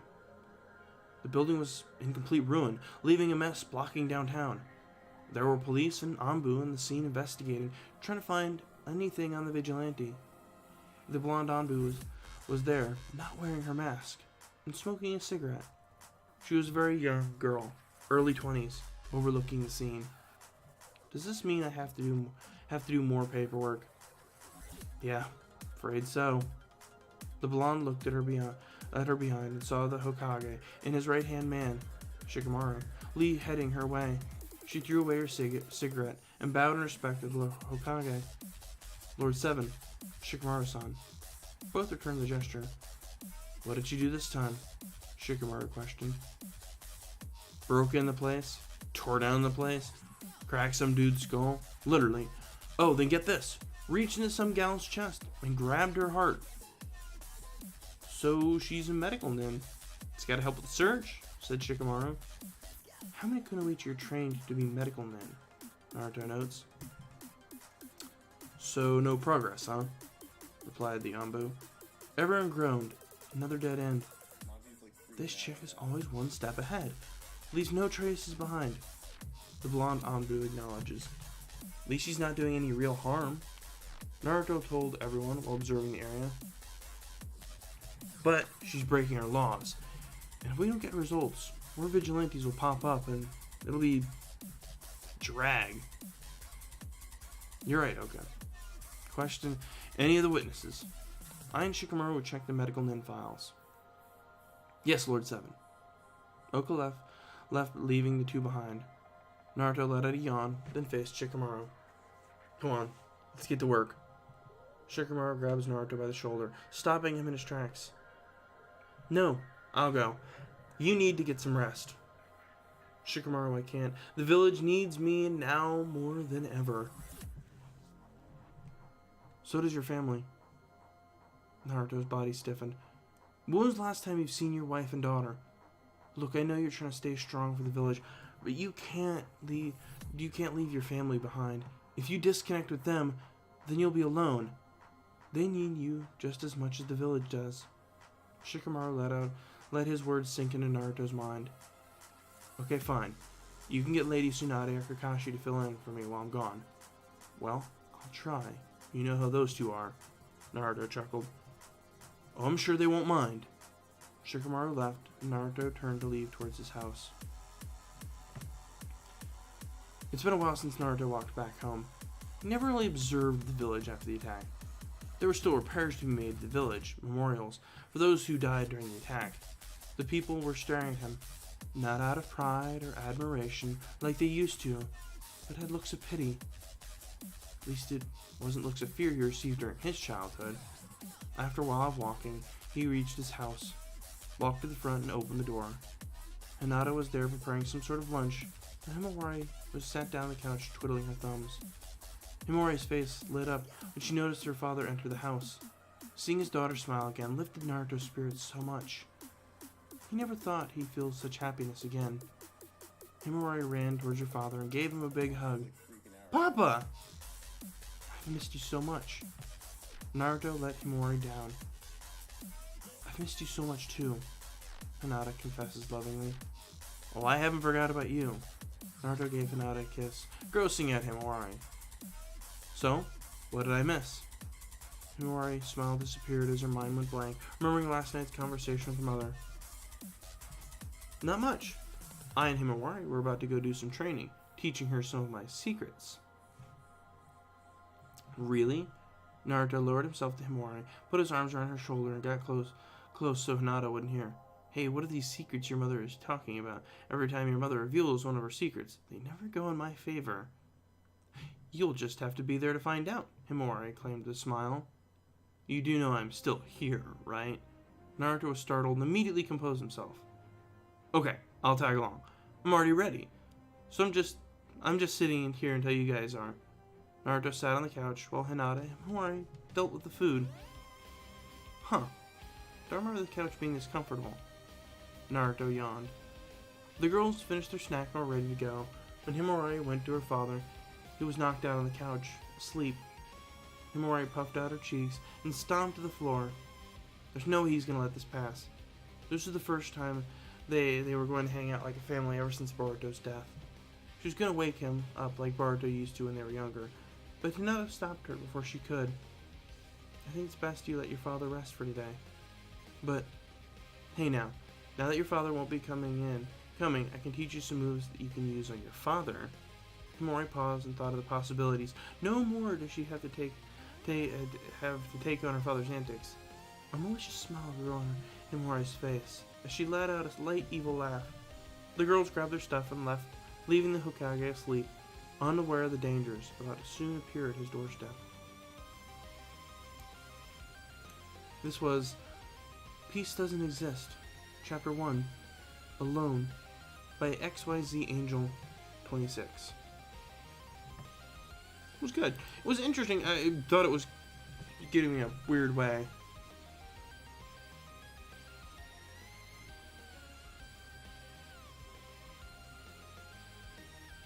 I thought it was like, I was like, oh, where is this going? I'm not sure. I mean, I missed part of that because, I mean, dinner, whatever, was good. Not super to Naruto, but to be real though. You know, actually, I really like Naruto. It's one of those shows that I will watch.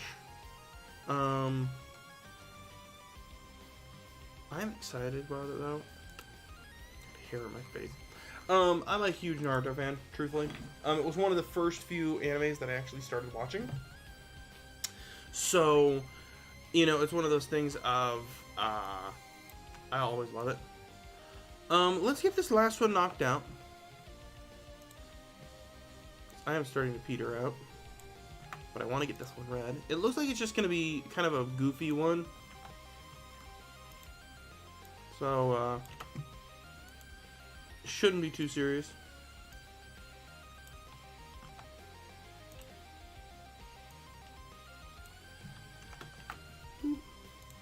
Update the information. Move that over. Okay. Let's get this knocked out. That way you can finish up dinner. Although you gotta tell me what's for dinner. You gotta tell me. And then we'll go from there. Stairs Con and Other Things. Chapter 1. Stairs Con. By the Pocket Monsters Y Guy. August 19th, 2018. Luan went to Anthony's house and knocked on the door. Anthony answered it. Ooh, quinoa steak. Are you here to punch me in the face? Nope. Kick me in the stomach? Nope. Dip my head in a bucket of Corsola spit? Why would you even know? Well, what form of pain are you here to cause me? I'm not here to cause you any pain. I'm here because I've got these 2 tickets to Stairs Con, and you want to give the second ticket to someone who lives here or someone who doesn't live here but is here currently? Is there someone here who doesn't live here? Just you. Then why did you say... Is the person you want to take to Stairs Con me by any chance? Nope, it's Emolga. Emolga heard Luan say her name, so she took a translation pill and came outside. Mo, you want me to come with you? I'd love to, but I thought you hated me because I ruined your life. You didn't ruin my life. Actually, I've been meaning to apologize to you. That's why I'm inviting you to come to Stairs Con with me. Apology accepted. Assuming this isn't a trick and you're going to take me somewhere where you can get your revenge, then witnesses are around. It's not. Yeah, didn't Anthony tell you my family found out and they all like it? Anthony doesn't tell us anything. Someone shut the door. Anthony shut the door. Are you sure you want to bring him, Olga? She can't truly appreciate stairs. She can fly. She's probably never touched a stair once in her life. As a stair connoisseur, I can affirm that walking on stairs is far from the only way to enjoy them. finding other ways to enjoy something because you can't enjoy them normal, expected way. I can relate to that. Anthony went back inside. So how's it been going? Awesomely. Found out that recently that Anthony's friend Carly is my twin sister. Your sister is a human? How's that even possible? Immobile opened her mouth and began explaining. One exposition later. So that means the two of us aren't siblings like we thought we were. Wow, that's crazy. It's also a weird coincidence because the day after you bit me, Anthony for some reason was convinced you must be someone's twin. I wish I could remember what it was that he said exactly. So stupid and ridiculous. Immobile made a nervous, "Yep, just a coincidence, nothing more," face. No one didn't notice. You ready to go? Yeah, absolutely. Actually, no, wait. There's something I want to ask you about. What? You said something twice. I did? Sorry. You don't need to be sorry. Now, what did you want to ask me? Is shooting electricity and walking downstairs the only power you have? I'm glad you asked. Pretty much the second I got home after vacation, I went on with my family. My sister Lisa dragged me to a room and started doing experiments with me. Mulga, with her eyes twitching because this is a SpongeBob reference. Did she find out anything? We did find out that you did give me more powers. One, I can do this. No one uses the move Hidden Power. Is that Hidden Power? It is. Did you talk to the person in Anastar City to see what type the move is for you? Nope. But I tested it out a little and we figured out that it's Psychic type. Oh, wait, cool. And then your move too, and mine's water. I think I'm pretty sure. But if you know Hidden Power because I do, how come your electric move isn't the same as mine either? Nancy floated by. It's because those moves suck. You suck. Nancy went inside. Don't listen to her. Shauna and Serena can fly, and they were bitten by evolutions. This Pokemon biting you and giving you superpowers thing is, how do I put this? It does whatever it wants? I guess, but speaking of flying, guess what the other power me and Lisa found out I have is? Is it to spit fire? Lisa would like that, but no. Luan rose off the ground. It's the ability to fly. It's the ability to fly, right? Not just hover off the ground a little. It's the ability to fly. And it actually makes sense this time. So does that mean we're going to fly to StairsCon together? As awesome as that would be, we can't. Can't let anyone see. I understand. I can see why you feel that way. Let's go. Let's go. Luan and Amoga started leaving Vanilla City. Probably the best we don't fly anyway. Then you'd have to kiss me and erase my memory. Luan didn't understand why Amoga said that. I'm referencing the Superman movies. I'm a DC fan, so what's your opinion on escalators? Don't get me started on those. Later, Luan and Amoga arrived at StairsCon.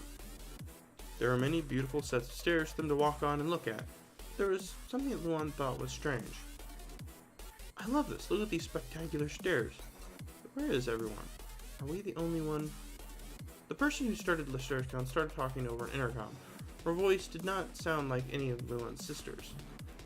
Unfortunately, you and the Moga are the only attendees. I held StairsCon in the hopes that I could find more stairs enthusiasts. But I guess there aren't any others on this planet. Just me and you. Only two in the whole world. It seems so unlikely. It's not necessarily just me and this other person. Maybe there's others. They live far away and don't like stairs enough to come all this way. Maybe StairsCon just wasn't advertised enough. And one more thing. Sorry about the dramatic speech I just gave. It's not usually how I talk. That said, enjoy StairsCon.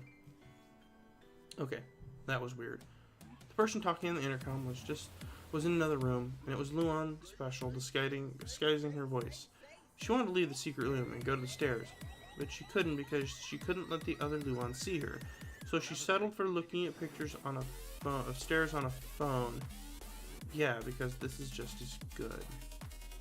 This was Chapter 1 of StairsCon and Other Things by the Pocket Monster Y Guy.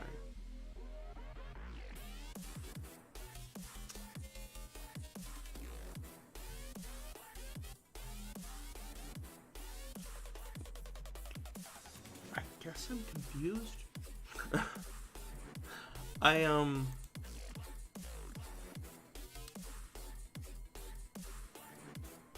I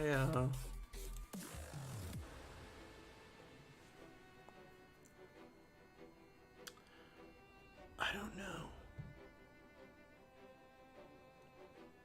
I am. I'm just like, I don't. Maybe it's about something else? What is Lord House?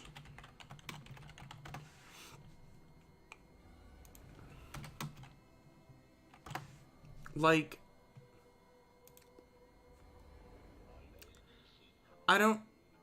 No, I agree. Oh, it's a Nick show. Okay, I was like, I don't.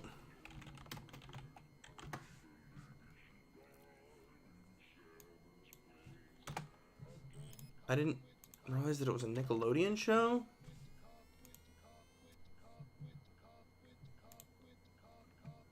But I.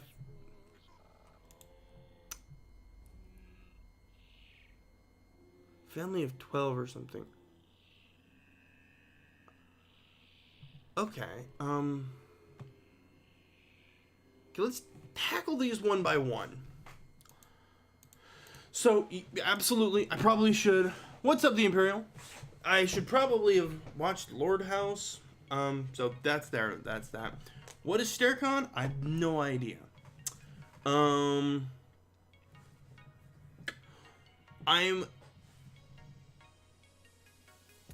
very glad this person wrote this.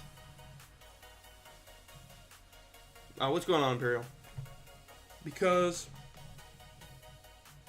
this person is working. They're doing creative. They're doing something creative. Which, this is not my cup of tea. This particular story.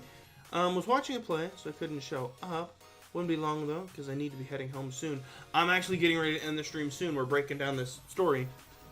As in theater play, what'd you go see? So, I'm glad this person wrote this, because it's a creative outlet for them. And they're mixing two different things that normally aren't mixed. Lord House and the Loud House. I'm sorry. The Loud House and Pokemon. I don't understand all of this.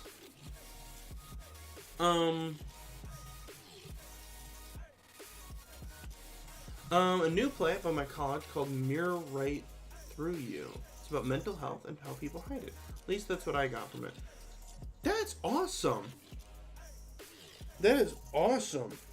We actually had a long conversation earlier in the stream about mental health and of ourselves. Yeah, still lost on what StairsCon is, though.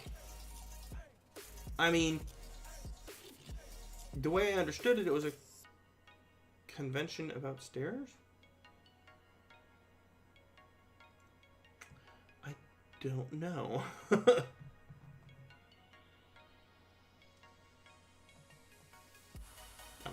But no, yeah, we were talking about mental health earlier. And we're talking about how it's important. And how sometimes it just creeps up on you. Ouch.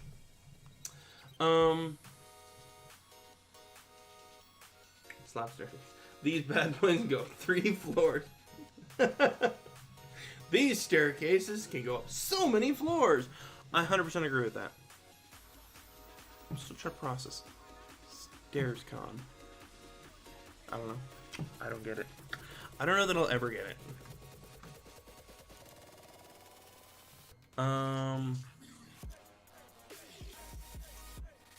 Want me to weigh in on it on mental health or StairsCon? But do you have the Stairway to Heaven? I'm sure they do.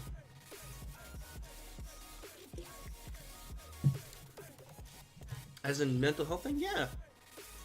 Yeah, please do. If you have, go for it. Let's change the music up a little bit.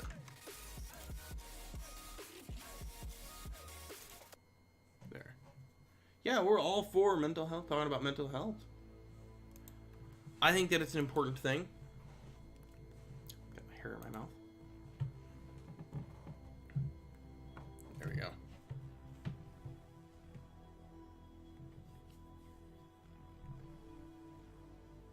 Okay. I think it's something we certainly need more research and funding for. I think you know why it can be completely hidden and might just be a quirk. I think it's something can be completely hidden. It might just maybe a quirk. I think it's one of those things of we all have it in our own way. We all have so. If 5 of us enter a room and all 5 of us have depression, it all shows differently. It all exhibits differently. And the way people deal with it is different.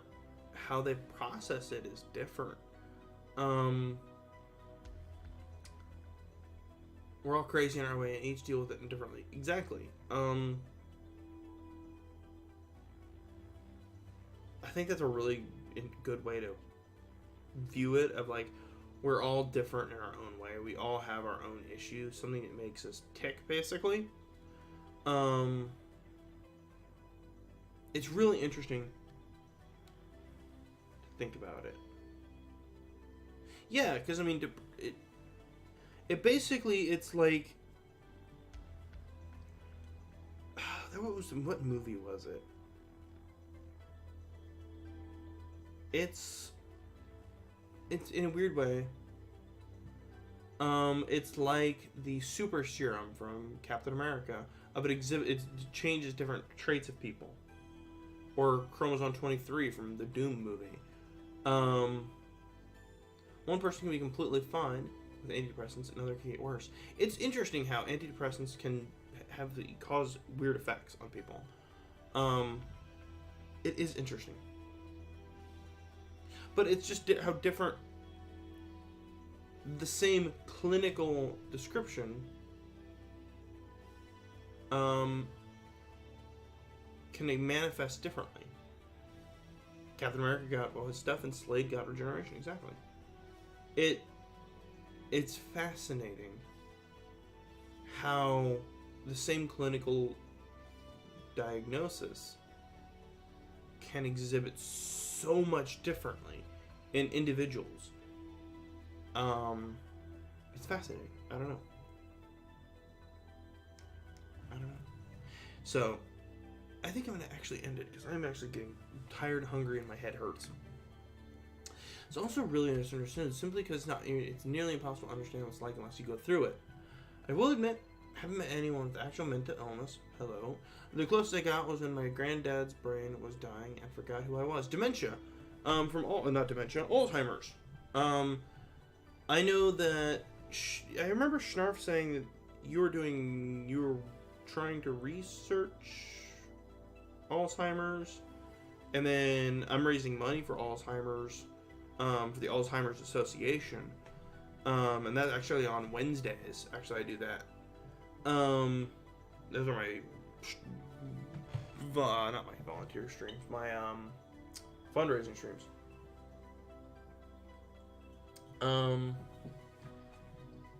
I have a friend of mine that actually she's a caretaker for her dad who has Alzheimer's, and it's heartbreaking, her talking about it. It's how he talks about how he sometimes just forgets, and it's heartbreaking.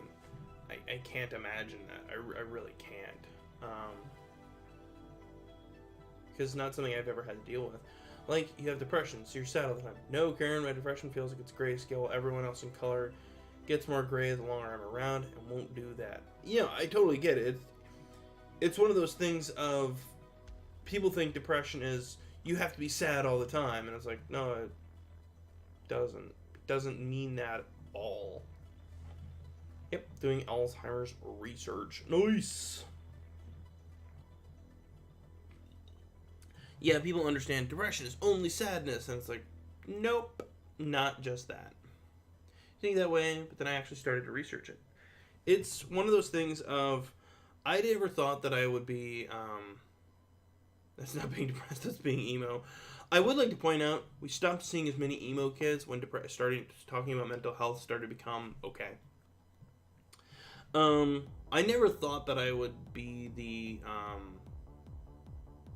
the type of depressed that I would be depressed growing up. I never thought, oh yeah, I never thought that depression would be a thing for me, and it is. It is a thing for me, but it's one of those things of like you wake up one morning and you well, I shouldn't say wake up one morning, but you kind of just go, shit. You just find yourself in a quagmire. You're like, for me at least, it was like, this is just shit. Everything is just gray. I feel nothing. Dude, how it's difficult to differentiate between emo kids and actual depression. Well, that's true. But I would like to point out, you don't see them nearly as often. But for me it was just like, like you said, grayscale. I was like, I don't really care anything. But, I don't know. It's an interesting conversation to have. It is an interesting conversation. Okay, I'm gonna go find something to eat. I'm starving here. So, I think that's actually where we're gonna end it for the day. I know we're having an interesting conversation, but I have been going for several hours. I felt that way yet mainly because my philosophy's changed to where it's hard to bring me down. So sorry to cut off the conversation, but I am like starving and my head is starting to hurt worse. But thank you everybody for hanging out. We are catching up on your story, Snarf, and we're catching up on yours too, Air Cosmic. We're gonna catch up to them, and then we'll see what else we can read. And Imperial, at least you got the end. I had a great time. I'm loving the story so far. We can talk on Discord. Have a nice night. Someone's outside my door, honking the horn. Yeah, for sure. We can. Or I'm always on Discord. And yeah, for sure. And then so we'll see you all on Monday, possibly for some Division 2. That's what we're playing. So until then, take care of yourselves over the weekend. Do something nice for yourself. Do something nice for someone else. Love them. Give them love. So, until then, have a good night.